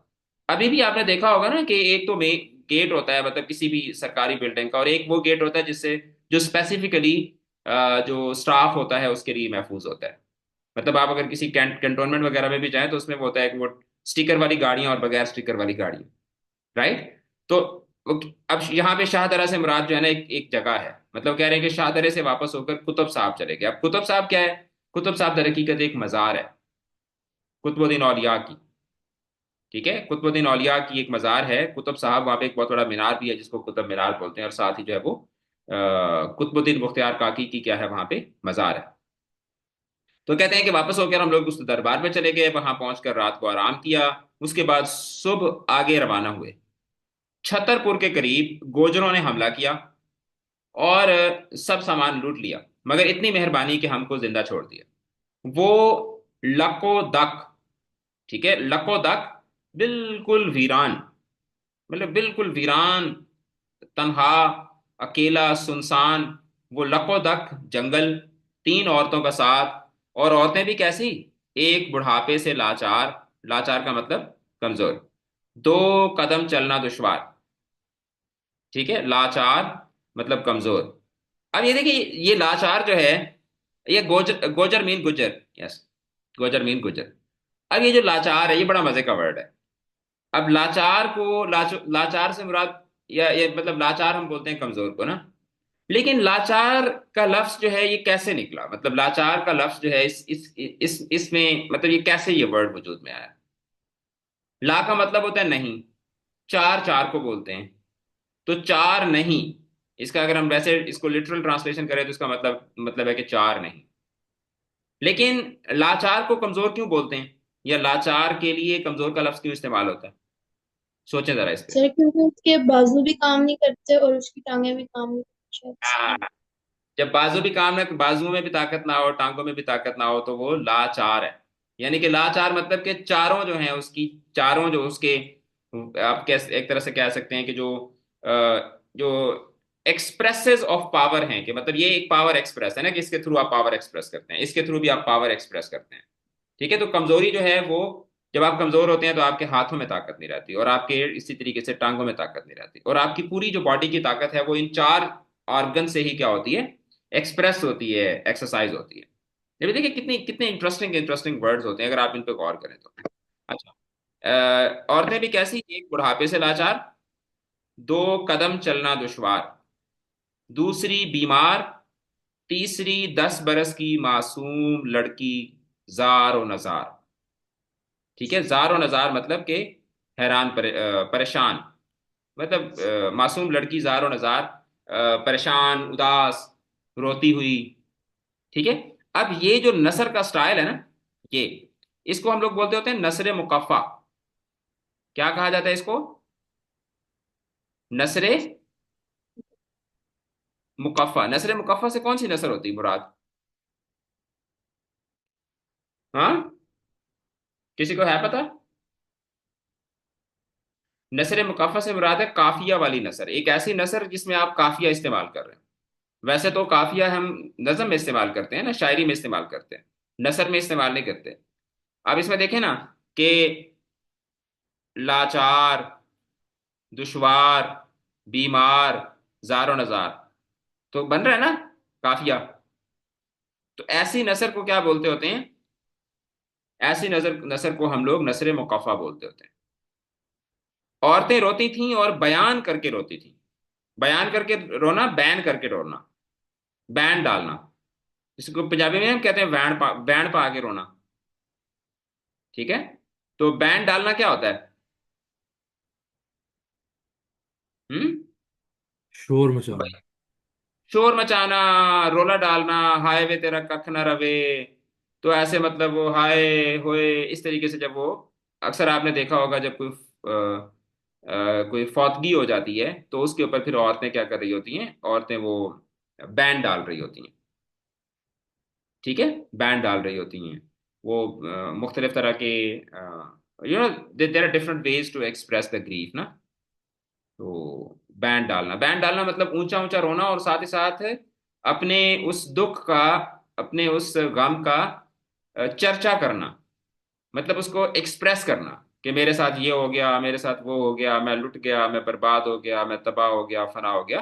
तो इस तरीके से जब आप रोलते हैं तो उसको होता है बयान करके रोना। ठीक है। मेरा कलेजा उनके बयान से फटा जाता था। अब इसमें एक मुहावरा इस्तेमाल हुआ, कलेजा फटना। कलेजा फटना, कलेजा फट जाना। कलेजा फट जाने से क्या मुराद है? कि बहुत ज्यादा उदास हो जाना। ये नहीं कि वाकई उसका कलेजा फट रहा था। मेरा कलेजा उनके बयान से, यानी कि वो जो कहते हैं कि जब वो बयान डालती थी तो मेरी तो उससे जो है ना वो हालत बुरी हो रही थी। वालदा कहती थी, इलाही हम कहाँ जाएं, किसका सहारा ढूंढें, हमारा ताजो तख्त लुट गया, तो अ, तो टूटा बोरिया और अमन को जगह तो दे। टूटा बोरिया, टूटा बोरिया मतलब कि एक टूटी हुई बोरी, वो जैसे कहते हैं ना बोरिया बिस्तर। तो बोरी क्या होता है? बोरी, बोरी तरह की का एक सिंबल है या एक अलामत है साजो सामान की, क्योंकि आप सामान अपना बोरी में डालते हैं ना। जैसे हम कहते हैं ना, यहाँ से बोरी बिस्तर गोल करो, क्या मतलब कि अपना सामान और बिस्तर उठाओ और यहाँ से चले जाओ। तो एक, तो टूटा बोरिया और अमन को जगह, कि थोड़ा सामान और रिहाइश की जगह तो इलाही हमें अता कर। उस मासूम बच्ची को, इस मासूम बच्ची को किसके हवाले करूं? जंगल के दरख्त भी हमारे दुश्मन हैं, कहीं साया नजर नहीं आता। तो जंगल के दरख्त भी हमारे दुश्मन हैं, यानी कि वो एक वक्त ऐसा था ना, वो मीर जाफर मीर सादक का वक्त था। बहुत सारे जो राजा थे वो बिक गए थे, अंग्रेजों की पॉकेट्स में थे। तो एक बड़ा एक अजीब व गरीब किस्म का माहौल था। तो यहाँ पे ये जो ना, जंगल के दरख्त भी हमारे दुश्मन है, यानी कि हर कोई हमारा दुश्मन है। कहीं साया नजर नहीं आता, क्या मतलब कि कहीं पर हमें कोई सहारा नजर नहीं आता। बैन की ये कैफियत थी, कैफियत मतलब हालत। बहन की ये कैफियत थी कि वो सहमी हुई खड़ी थी और हम सबका मुंह तकती थी। मुंह तकती थी, मुंह देखती थी। मुझको उसकी मासूमाना बेकसी, बेकसी, बेकस होना मतलब जब आप बेबस हो जाते हैं, जब आप हेल्पलेस होते हैं, लाचार होते हैं।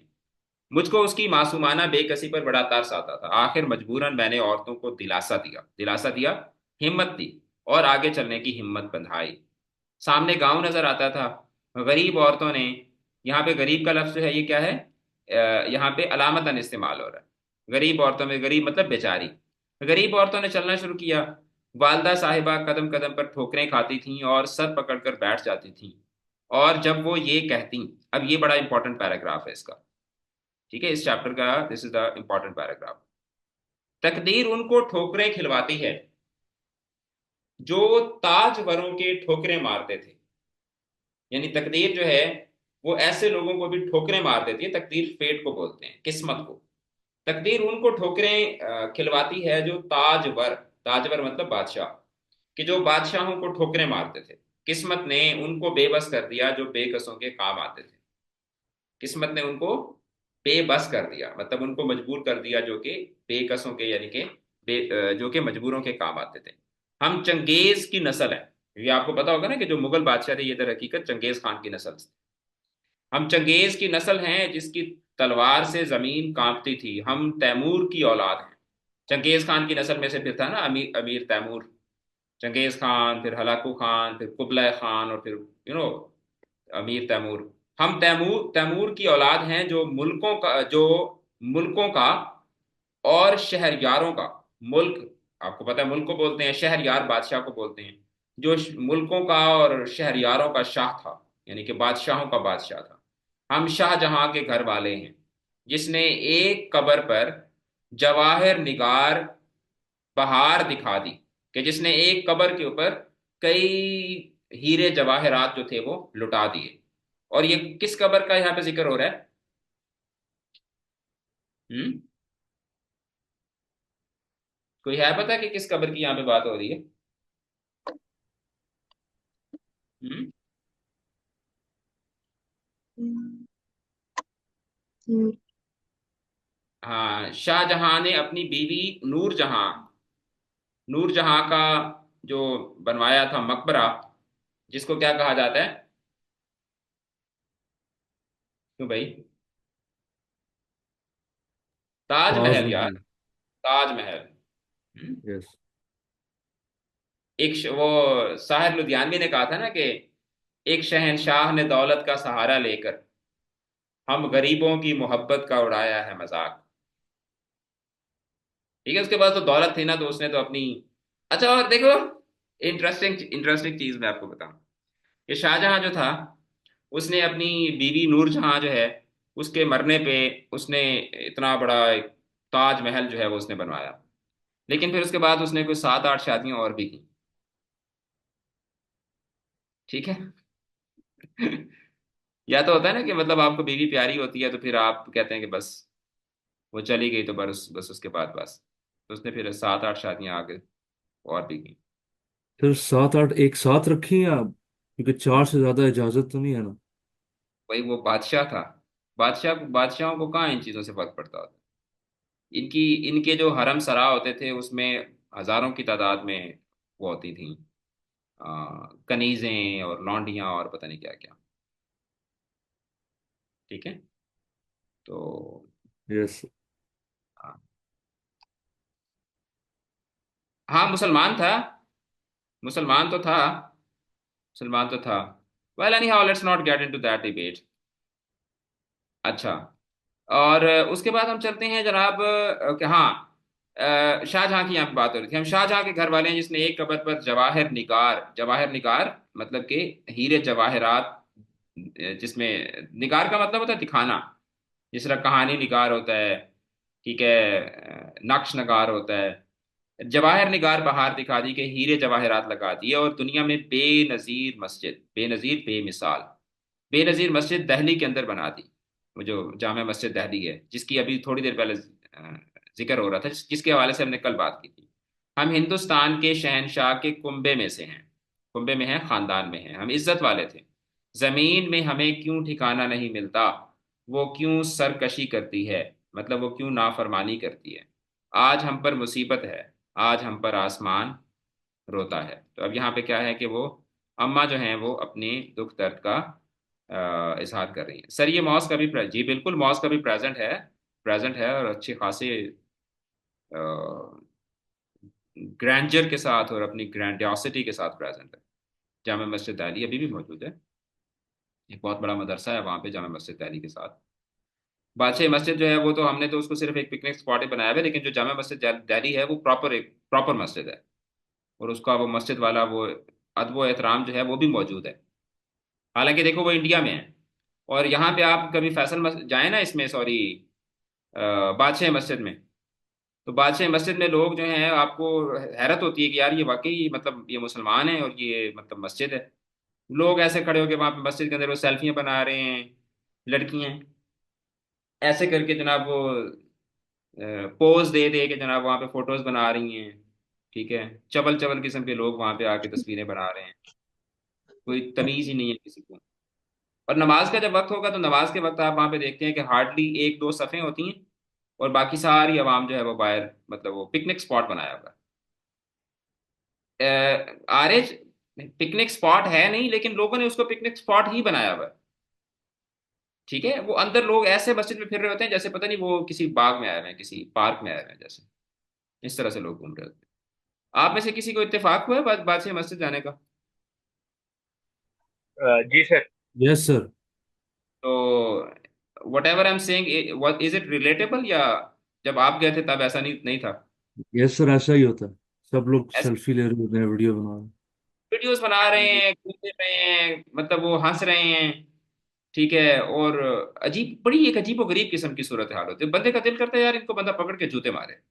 मतलब कम से कम मस्जिद का तो आपको एहतराम करना चाहिए ना। मस्जिद तो मस्जिद, मस्जिद अल्लाह का घर है। तो बहरहाल, these are the sad sides of our society.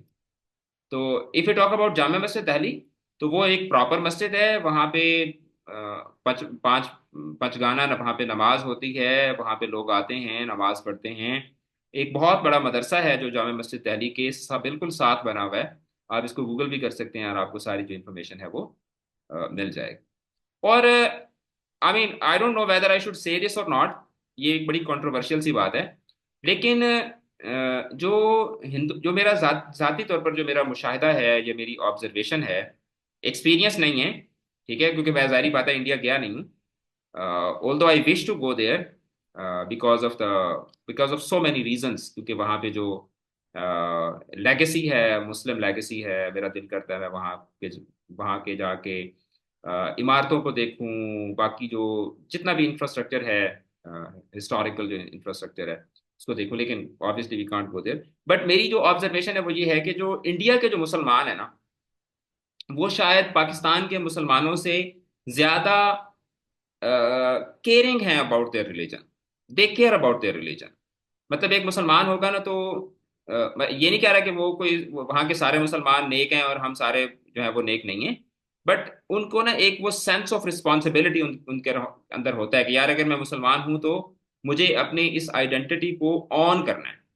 और हम लोग ना बहुत ज्यादा कैजुअल लेते हैं इस चीज, बहुत ही ज्यादा कैजुअल लेते हैं। ठीक है, बहुत ज्यादा कैजुअल लेते हैं। अभी रिसेंटली एक नवाब आए हुए थे इंडिया के।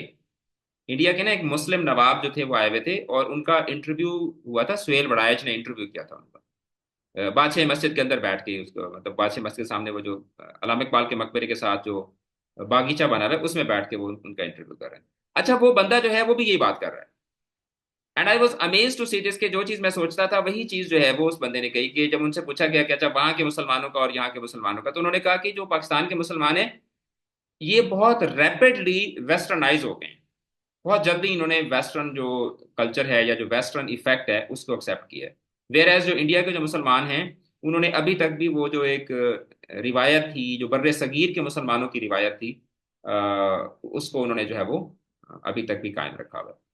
ठीक है, अच्छा, इसी तरीके से अगर हम लोग लिटरेचर की बात करें, उर्दू लिटरेचर की, तो उर्दू लिटरेचर के ऊपर अभी भी जितना इंडिया के अंदर काम हो रहा है उतना पाकिस्तान के अंदर काम नहीं हो रहा। मतलब आप बड़ी बड़ी वेबसाइट्स देख लें जो उर्दू पे काम कर रही हैं, वो इंडिया के पास हैं। बड़े बड़े जो उर्दू लिटरेचर को लेकर जो बड़े बड़े पब्लिशिंग हाउसेज हैं वो इंडिया में ज़्यादा हैं पाकिस्तान की निस्बत। इसी तरीके से राइटर्स की अगर हम बात करें तो ज़्यादा जो रिनोन्ड राइटर्स हैं, मतलब ऐसा नहीं है कि वो पाकिस्तान के अंदर नहीं है, पाकिस्तान हमारे पास भी बहुत बड़े बड़े राइटर्स हैं। मतलब फैज़ है, जालिब है, ऑल दैट। लेकिन जितना जितनी रूटिंग इंडिया के अंदर है उतनी पाकिस्तान के अंदर नहीं है। अब इसकी क्या रीजंस हैं, तो ये मुझे भी नहीं पता और आपको भी नहीं पता, या हाँ शायद हमें पता है लेकिन हम इस पर बात नहीं करना चाहते। Well anyhow, now this was controversial. अभी if you want to disagree with me, you have all the rights to disagree with me. ठीक है, अगर आपको आपको लगता है कि नहीं सर आप, आपको हमें लगता है या आप गलत बात कर रहे हैं, तो I totally totally respect your opinion and you have all the rights to disagree. ठीक है। अच्छा, बहरहाल, तो आगे हम लोग चलते हैं। वो कहता है कि अब ये एक बड़ा इंपॉर्टेंट इसका पैराग्राफ था कि जिसमें वो उनकी वालदा जो है वो कर रहे हैं। तो वो कहता है कि जब मेरी वालदा ये कहती थी तो बदन पर रोंगटे खड़े हो जाते थे। रोंगटे वो जो छोटे छोटे पत्ते पत्ते जो जिस्म के ऊपर बाल होते हैं ना, इनको रोंगटे कहा जाता है। बदन पर रोंगटे खड़े हो जाते थे। रोंगटे खड़े हो जाना मतलब बहुत ज्यादा, जब आप खौफ में आ जाते हैं, आप गूस बम्स आपको आते हैं। अल किस्सा, अल किस्सा मतलब अल मुख्तसर, जैसे हम कहते हैं ना इन कंक्लूजन, इन शॉर्ट। अल किस्सा का लफ्ज हम कहते हैं कि मतलब यार मुख्तसर बात ये है। अल किस्सा बहजार दिक्कत व दुश्वारी, बहजार दिक्कत व दुश्वारी, यानी कि बहुत दिक्कत और दुश्वारी के साथ। बहजार दिक्कत और दुश्वारी, यानी कि दिक्कत तकलीफ को बोलते हैं, दुश्वारी का मतलब भी यही होता है तकलीफ। बहजार दिक्कत और दुश्वारी, गिरते पड़ते, गिरते पड़ते बड़ी मुश्किल से, गिरते पड़ते गांव में पहुंचे। और ये गांव जो था ये मेवातियों का था।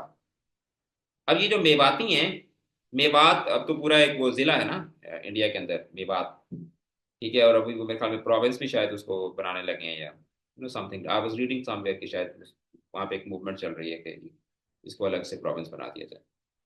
अच्छा, तो मेवाती जो हैं, प्राइमरीली देवर नॉन मुस्लिम्स।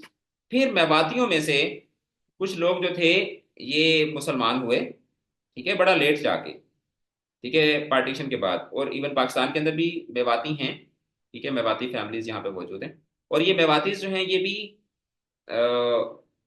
मतलब ये आप इनको यूं कह लें कि ये राजपूत, राजपूत ट्राइब से ही मिलता मिलता जुलता एक ट्राइब है। शारिफ को अगर इसके इसके मुतालिक कोई इन्फॉर्मेशन हो तो वो हमारे साथ शेयर कर सकते हैं, अगर उसको इन चीज़ों के मुतालिक पता हो तो। अगर नहीं पता तो फिर हम मूव कर जाते हैं। क्यों Sharif, do you know about zero idea Mewatis? Sir. No idea. No sir. Okay. अच्छा, तो वो कहते हैं कि जी ये लोग गांव जो था ये मेवातियों का था। उन्होंने हमारी खातिर की, मतलब हमारा, उन्होंने हमारी इज्जत की। खातिर करना, इज्जत करना। उन्होंने हमारी खातिर की और अपने चौपाल में, चौपाल क्या होता है? चौपाल दर हकीकत वो जो आपने वो घर के साथ एक छोटा सा कमरा या छोटी सी एक जगह बनाई हुई होती है जो कि आपका वो एक स्टोर टाइप होता है। आप उसमें जानवर भी बांध देते हैं, आपने उधर ही सामान वगैरह बाकी सारा भी रखा हुआ होता है। ठीक है। एक तो वो, एक तो डेरा होता है ना, मतलब अगर मैं आपको टिपिकली जो कल्चर है, कल्चर वाइज अगर मैं आपको बताऊं, एक आपका डेरा होता है।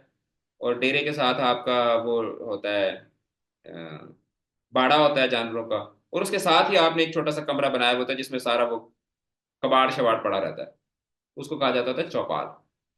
और चौपाल जो है ये बेसिकली एक कॉमन वर्ड है ऐसी जगह के लिए जहाँ पे लोग, और होता क्या था कि लोग जो थे ना वो रात को उस चौपाल के आसपास इकट्ठे होकर बैठ जाया करते होते थे और गप्पे लगाना और इस तरीके से। तो यहाँ पे आप चौपाल से मुराद ले लें कि एक जो घर के साथ जो एक इजाफी इमारत होती है जो मुख्तलिफ मकासद के लिए इस्तेमाल होती है, उसको चौपाल कहते हैं। तो उन्होंने उसको चौपाल, इन लोगों को अपनी चौपाल में ठहराया।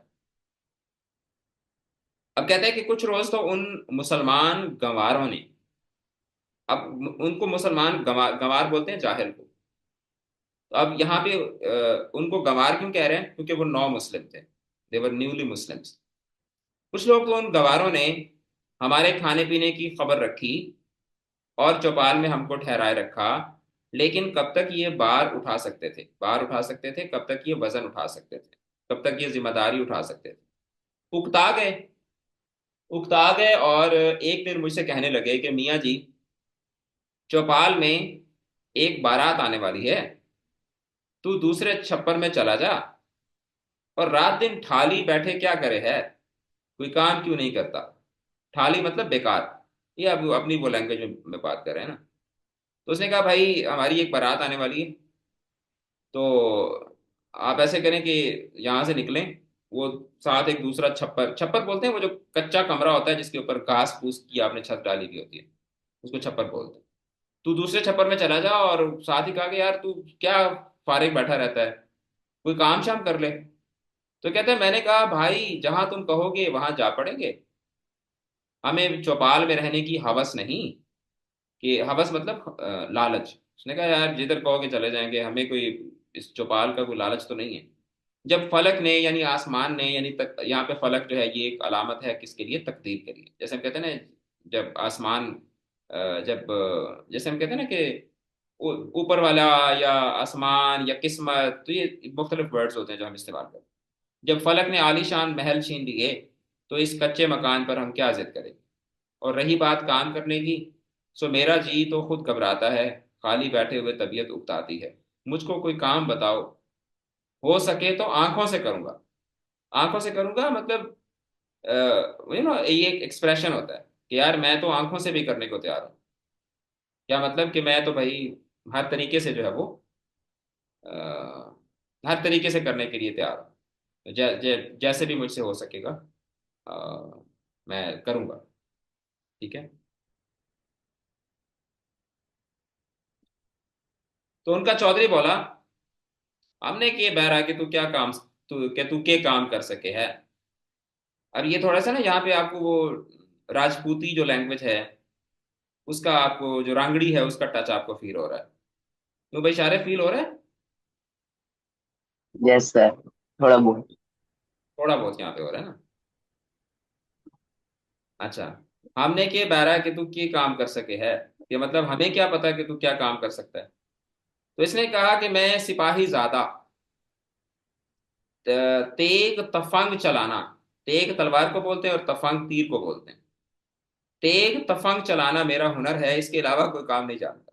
तो उसने कहा भाई मैं तो, क्योंकि बादशाहों को लड़ाई, जो शहजादे होते थे उनको जो जो जो वार क्राफ्ट्समैनशिप है ये उनको सिखाई सिखाई जाती थी। उनको मतलब स्वॉर्ड्स मैन होते थे वो, आर्चर्स होते थे, उनको ये सारी चीजें सिखाई जाती थी, तीर चलाना तलवार चलाना। तो उसने कहा भाई तीर तलवार चलाना मेरा हुनर है, इसके अलावा तो कुछ नहीं आता।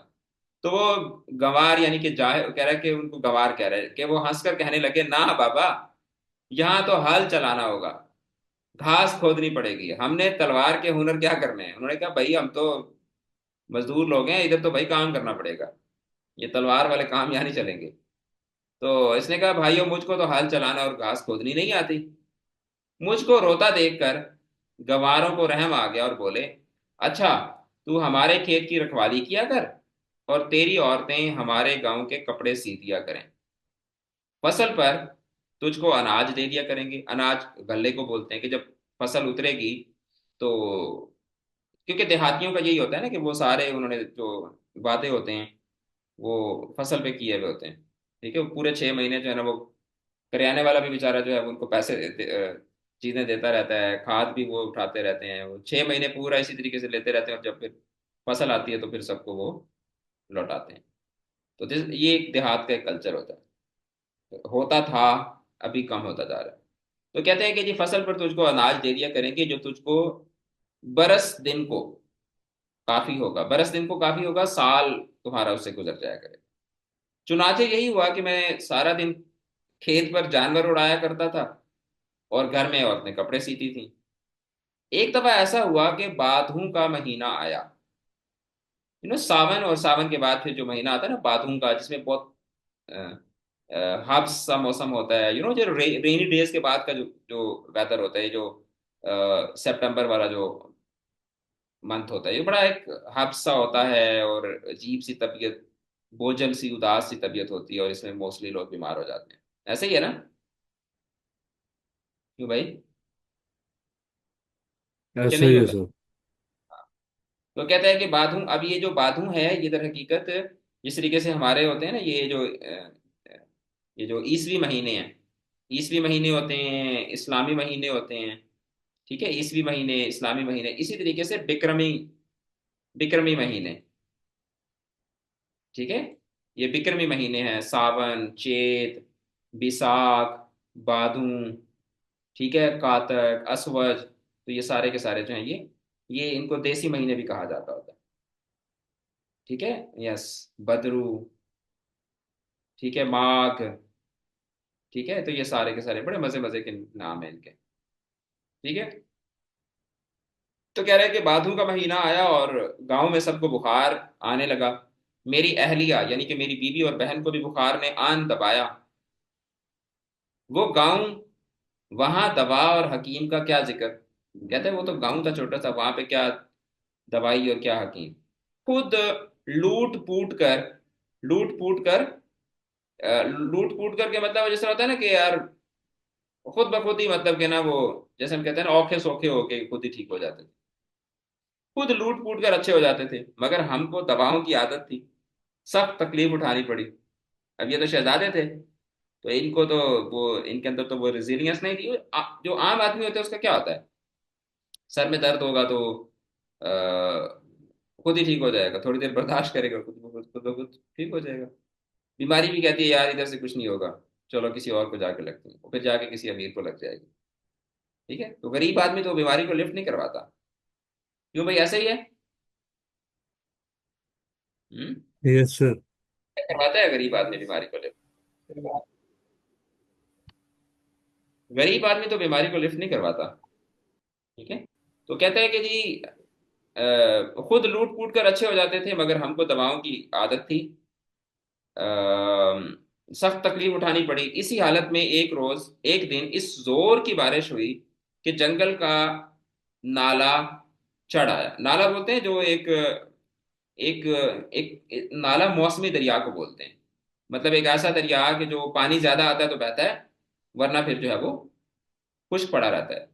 ठीक है, जिस तरह ये पिंडी वाले बच्चे हैं, आपने ये नई नई वाला नाला देखा होगा, और भी इस तरीके से शहरों के अंदर जो है ना वो नाले बने हुए होते हैं। ये एक कैनाल आप इसको कह सकते हैं, मतलब एक नहर की तरह, एक एक एक एक एग्जिट पॉइंट होता है ये किसी भी सिटी का या किसी भी जगह पे, कि पानी जब आता है तो वो बहना शुरू हो जाता है, और जब पानी नहीं होता तो वो सूखा पड़ा रहता है। तो कहते हैं कि इस जोर की बारिश हुई कि जंगल का नाला चढ़ आया, और गांव में कमर कमर पानी हो गया। कमर कमर, कमर कमर तक पानी आ गया। गांव वाले तो इसके आदी थे, लेकिन हमारी हालत इस तूफान के सबब मरने से बदतर हो गई। चूंकि पानी एक दफा ही रात के वक्त घुस आया था, इसलिए हमारी औरतों की चारपाइयां बिल्कुल घर के आब हो गई। घर के आब हो गई यानी कि पानी में डूब गई। आखिर बड़ी मुश्किल से छप्पर की बल्लियों में, अब छप्पर की बली, बली क्या होती है, वो जो जब छप्पर बनाते हैं ना, छप्पर, तो उसमें नीचे ऐसे करके ना बड़े बड़े पिलर्स खड़े किए जाते हैं। ठीक है, ऐसे करके एक पिलर होता है, फिर उसके बाद ऐसे करके उसके ऊपर ऐसे ऐसे पिलर बनाए जाते हैं। ठीक है, और फिर उसके ऊपर जो है ना वो छत डाली जाती है। तो वो जो उसकी वो जो शतीरें होती हैं ना, उनको बलियां कहा जाता है।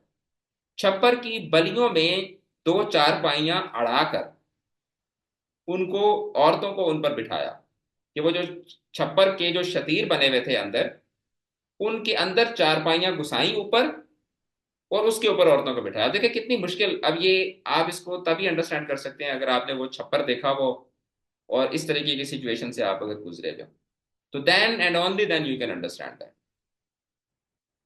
तो कहता है कि जी बड़ी मुश्किल से छप्पर की बलियों में दो चारपाइयां अड़ाकर औरतों को उन पर बिठाया। पानी घंटा भर में उतर गया, मतलब एक घंटे में पानी जो था वो तो नीचे उतर गया। मगर गजब ये हुआ कि खाने पीने, खाने का अनाज और ओढ़ने बिछाने के कपड़े तर कर गया। मतलब पानी तो चला गया, लेकिन उसका नुकसान ये हुआ कि इनकी जो खाने पीने की चीजें थी और इनका जो ओढ़ने बिछाने के जिनके कपड़े वगैरह थे वो सारे के सारे गीले कर गया। कह रहे हैं कि पिछली रात, यानी कि रात के पिछले पहर, जिसको हम लोग लेट नाइट बोलते हैं, ठीक है, मिड नाइट और मिड नाइट के बाद का जो टाइम होता है उसको लेट नाइट का कहा जाता है। पिछली रात मेरी बीवी के दर्द शुरू हुआ, और साथ ही जाड़े से, यानी जाड़ा बोलते हैं सर्दी, कि सर्दी से उसको क्या आ गया, बुखार भी आ गया। उस वक्त की परेशानी बस बयान करने के काबिल नहीं। अंधेरा घुप, मतलब सख्त अंधेरा, मी की जड़ी, ठीक है, मतलब बारिश का मौसम, मी की जड़ी मतलब बारिश का मौसम, कपड़े सब गीले, आग का सामान नामुमकिन। हैरान थे कि इलाही क्या इंतजाम किया जाए। दर्द बढ़ना शुरू हुआ और मरीजा की हालत निहायत अब तर मतलब खराब हो गई, यहां तक के तड़पने लगी और तड़पते तड़पते जान दे दी। तो अब यहां से उसकी बीवी जो है उसकी क्या हो गई, यहाँ पे डेथ हो गई। कहते चूंकि वो सारी उम्र नाजो नेमत में पली थी, नाजो नेमत में पली थी कि बड़े मतलब वो ऐशो इशरत में, बड़े मतलब वो लग्जरी में, बड़ी मतलब एक आसाइश वाली जिंदगी उसने गुजारी थी। गदर की मुसीबतें ही उनकी हलाकत के लिए काफी थी। ये वो जो पूरा वो जो एक डाउनफॉल ऑफ दिल्ली हुआ, खैर उस वक्त तो जान बच गई, मगर ये बात का झटका ऐसा बड़ा लगा कि जान ले गए। सुबह हो गई, गांव वालों को खबर हुई तो उन्होंने कफन वगैरह मंगवा दिया, और दोपहर तक ये मोहताज शहजादी, गोरे गरीबा, गोरे गरीबा यानी कि गरीबों के कब्रिस्तान, गोर कब्र को बोलते हैं ना, ठीक है, गोरिस्तान कहा जाता होता है कब्रिस्तान को। गोरे गरीबा में हमेशा के लिए जा सो, यानी कि उसको दफन कर दिया। अब हमको खाने की फिक्र हुई, क्योंकि अनाज सब भीग कर सड़ गया था। गांव वालों से भी मांगते हुए लिहाज आता था, शर्म होती थी। वो भी हमारी तरह इसी मुसीबत में गिरफ्तार थे।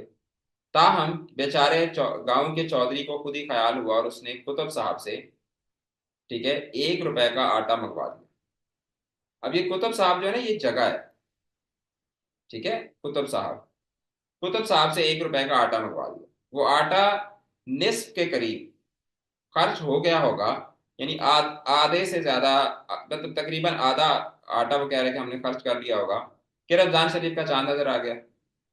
वालदा साहिबा का दिल बहुत नाजुक था, हर वक्त गुज़श्ता जमाने को याद किया करती थी। रमजान का चांद देखकर उन्होंने एक ठंडा सांस भरा और चुप हो गई।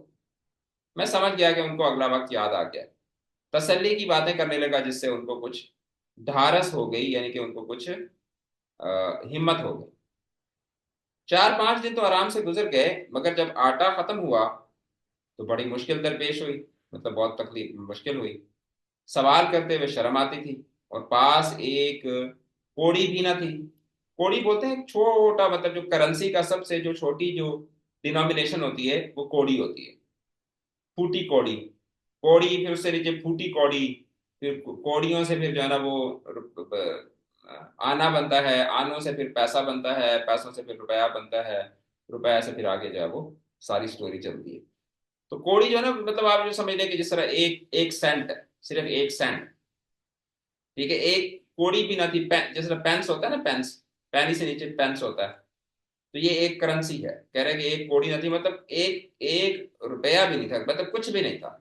शाम को पानी से रोजा खोला, भूख के मारे कलेजा मुंह को आता था, यानी भूख के मारे बुरी हालत थी, जिस तरह मेरी अभी स्क्रीन को देख देख के बुरी हालत होती है। कह रहे वालदा साहबा को की आदत थी कि इस किस्म की तकलीफ के वक्त बयान करके रोया करती थी, मगर आज बड़े इत्मीनान से खामोश थी। उनकी खामोशी और इत्मीनान से मेरे दिल को भी सहारा हुआ।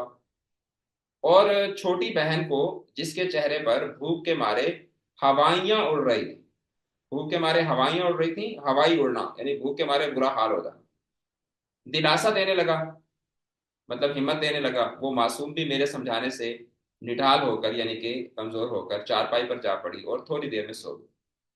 भूख में नींद कहाँ आती है, बस एक गोता सा था, मतलब एक ऐसे जैसे गोता आपको आता है ना, एक ऐसे लहर आती है। इस गोते और नातवानी की हालत में, नातवानी कमजोरी, सहरी का वक्त आ गया।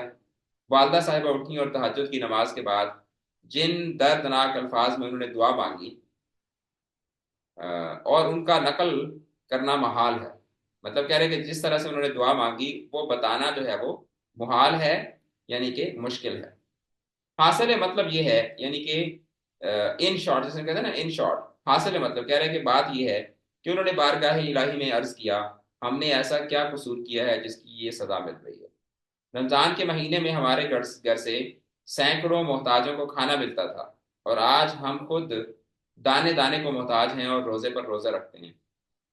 खुदाबंद, अगर हमसे कोई कसूर हुआ है तो इस मासूम बच्ची ने क्या खता की, जिसके मुंह में कल से एक खील उड़कर नहीं गई। एक खील, खील बोलते हैं दाने को, कि जिसके मुंह में एक एक दाना भी उड़कर नहीं गया। एक मतलब अनाज का एक दाना जो है वो भी उड़कर नहीं गया, मतलब जिसने कल से कुछ भी नहीं खाया। दूसरा दिन भी यूं ही गुजर गया और फाके में रोजे पर रोजा रखा। शाम के वक्त चौधरी का आदमी दूध और मीठे चावल लाया और बोला, आज हमारे न्याज थी, जिस तरह हम लोग लंगर लगाते हैं, ठीक है, आज हमारे न्याज थी, ये उसका खाना है, और 5 रुपए जक़ात के। हर साल बकरियों की जक़ात में बकरी दिया करते थे। मतलब वो जक़ात लोग निकालते हैं ना, तो फिर बाज दफा ये होता है कि वो अ, बकरियों की जक़ात निकालनी है, तो फिर वो एक बकरी ही वो इसी मोहताज को, गरीब को दे देते हैं। तो कह रहे हैं कि हर साल बकरियों की जक़ात में बकरी दिया करते थे, मगर अब के नकद दे दिया, यानी कि पैसों की सूरत में दे दिया। तो कहते हैं कि ये खाना और रुपए मुझको एक ऐसी नेमत मालूम हुई, गोया बादशाहत मिल गई। खुशी खुशी वालदा के आगे सारा किस्सा कहता जाता था और खुदा का शुक्राना भेजता जाता था। मगर ये खबर न थी कि गर्दिश अफलाक अफलाक फलक की जमा है। गर्दिश बोलते हैं तब्दीली।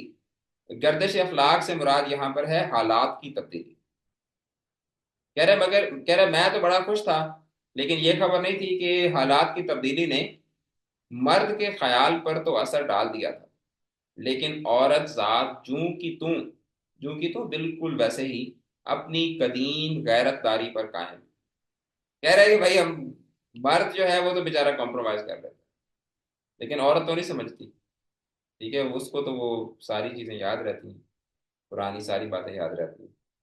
ठीक है, तो कह रहे कि मैं तो अपनी तरफ से बड़ा वो हुआ हुआ था कॉम्प्रोमाइजिंग, लेकिन मेरी माँ जो थी वो तो अभी उसी में कायम थी। कहते चुनाचे मैंने देखा कि वालदा का रंग मुतगैयर हो गया, तब्दील हो गया, बावजूद फाके की नातवानी के।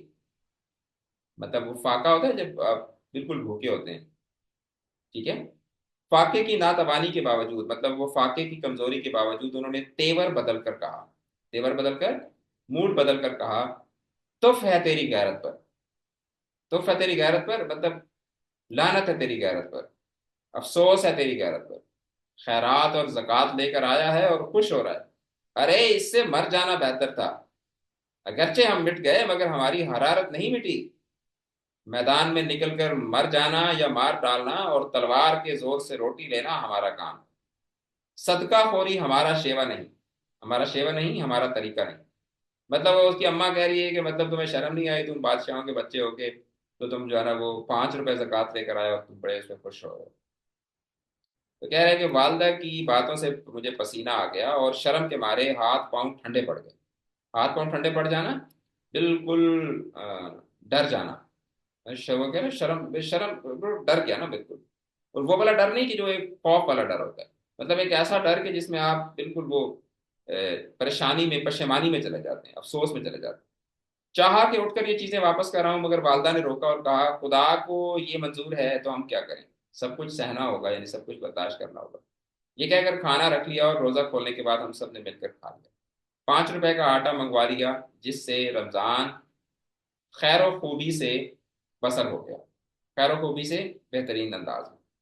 इसके इसके बाद 6 महीने गांव में रहे और फिर दिल्ली चले आए। यहाँ आकर वालदा का इंतकाल हो गया और बहन की शादी कर दी। अंग्रेजी सरकार ने मेरी भी 5 रुपए माहवार माहाना पेंशन मुकर्रर कर दी है, जिस पर आजकल जिंदगी का इन्हिसार है, इस पर आजकल जिंदगी का भरोसा है। तो 1858 में ये लिखा गया है, ऐसे, ठीक है। और 1858 की ये कहानी जो है वो आपको बताई जा रही है। तो दर हकीकत इसमें आपको ये बताया जा रहा है कि कैसे जो है वो हालात तब्दील होते हैं, और फिर जब हालात तब्दील होते हैं तो कैसे आपके पूरे वो जो पूरा जो आपका सिस्टम है वो क्या हो जाता है, वो तब्दील हो जाता है। तब्दीली हालात कैसे तो तब्दील होते हैं, और फिर इसमें साथ ही साथ आपको तारीखी जो एक पस मंज़र है वो भी यहाँ पर जो है वो बताया गया। तो in the next class we will look at the exercise में ऐसा कुछ है नहीं। बहरहाल will do the remaining part, इसमें जो भी है will look at that in the next class. और फिर उसके बाद हम नेक्स्ट चैप्टर की तरफ जो है वो अगली क्लास में मूव कर जाएंगे। Yes, this is an interesting story, this an interesting story. Alright बच्चों, अगर कोई सवाल है किसी बच्चे का तो जल्दी से पूछ लें। Any question? Sir no question? ये पूछना था कि हम्म। जी सर बिलाल। एक क्वेश्चन, सर ये जो जिसने ये लिखा है, मतलब ये हाँ, वही है, मतलब जिसके साथ पेश आया उसी ने लिखा ये चीज? नहीं नहीं नहीं नहीं नहीं, ये लिखने वाले तो ख्वाजा हसन निजामी है। ख्वाजा हसन निजामी जो हैं, ये एक उर्दू अदब के बड़े अव्वलीन जो अर्ली राइटर्स हैं उनमें से एक है। ठीक है। तो ये दर हकीकत वो उनका इनका उनका उनका एक पूरा नॉवेल था, और उस नॉवेल में से जो है ना वो ये एक पार्ट जो है वो फाका में रोजा जो है ये उसमें से लिया गया है। ठीक है। तो इन्होंने जो 1857 का जो गदर था, यानी कि जो जंग आज़ादी जिसको कहा जाता है, वो जंग आज़ादी तो खैर 1757 में लड़ी गई थी। 1858 की जो जंग है, जिसमें मुगलिया हुकूमत का जवाल हुआ, उसके ऊपर इन्होंने बहुत ज़्यादा कहानियां लिखी, बहुत ज़्यादा कहानियां लिखी। ठीक है। तो मतलब वो ओके। उसमें भी वो उसके अंदर जब वो कहानी की जो कैरेक्टराइजेशन उन्होंने की है ना, वो इस तरीके से किया है कि जैसे कि गोया के उन्होंने यू नो उन्होंने खुद जो है, क्योंकि देखो अब इस बात को जरा समझे ना, कि 1858 में ये सारा वाकया हो रहा है। ठीक है, 1858 की ये सारी की सारी कहानी है। अब 1858 में वो फौरन जो है वो जो राइटर है, क्योंकि राइटर की आप पैदाइश देखें ना, राइटर तो पैदा हो रहा है 1878 में, 1878 में पैदा हुआ है। राइटर जो है ये 1878 में पैदा हुआ है। नाउ इमेजिन कि 1857 जो है, 1857 1857 में जंग हुई। उसके बाद वो जो शहरोज है वो उस वक्त बच्चा है, अपनी माँ के साथ, अपनी बीवी के साथ और अपनी बहन के साथ वो लोग वहां से निकले हैं। उसके बाद वो सारा का सारा ये वाकया हुआ, and then eventually he ended up back in Delhi. And once he is back in Delhi, he met Khwaja Hasan Nizami, and then he told all that story to Khwaja Hasan Nizami. तो ये इसका पूरा कॉन्टेक्स्ट इस तरीके से है। So maybe this would have happened somewhere, maybe in maybe 1890, or somewhere like that. ठीक है। Are you getting my point or not? Yes sir. So this is how it is. Okay sir. हाँ, ये बिल्कुल बेटा ऐसे ही है कि जैसे मिसाल के तौर पर जैसे 1947 में जब पार्टीशन हुई है, तो ये ऐसे ही है कि जैसे पार्टीशन के टाइम पे लेट सपोज कि आपके दादा थे, मिसाल के तौर पर। तो आपके दादा जो थे वो उस वक्त 15 साल के थे, और उन्होंने अपने बाबा और अपनी पूरी फैमिली के साथ उन्होंने ट्रैवल किया था, और वो ट्रैवल करके वो पाकिस्तान आ गए थे। अब उसके बाद मिसाल के तौर पर अब आपके दादा जो हैं वो 1990s में 1990s में वो बैठे हुए हैं, and he is an old old man, and he is sitting with a guy, और वो अपनी कहानी उनको बता रहे हैं, और वो बंदा जो है वो उसको लिख रहा है। तो इस तरीके से आप इसको रिलेटेबल कर लें बेशक। ठीक है।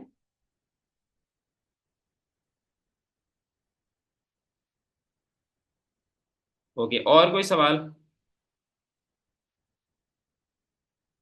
चलें जी। See you in the next class इंशाल्लाह। अल्लाह हाफिज। अल्लाह हाफिज़ अल्लाह सर। हाफिज सर। अल्लाह हाफिज।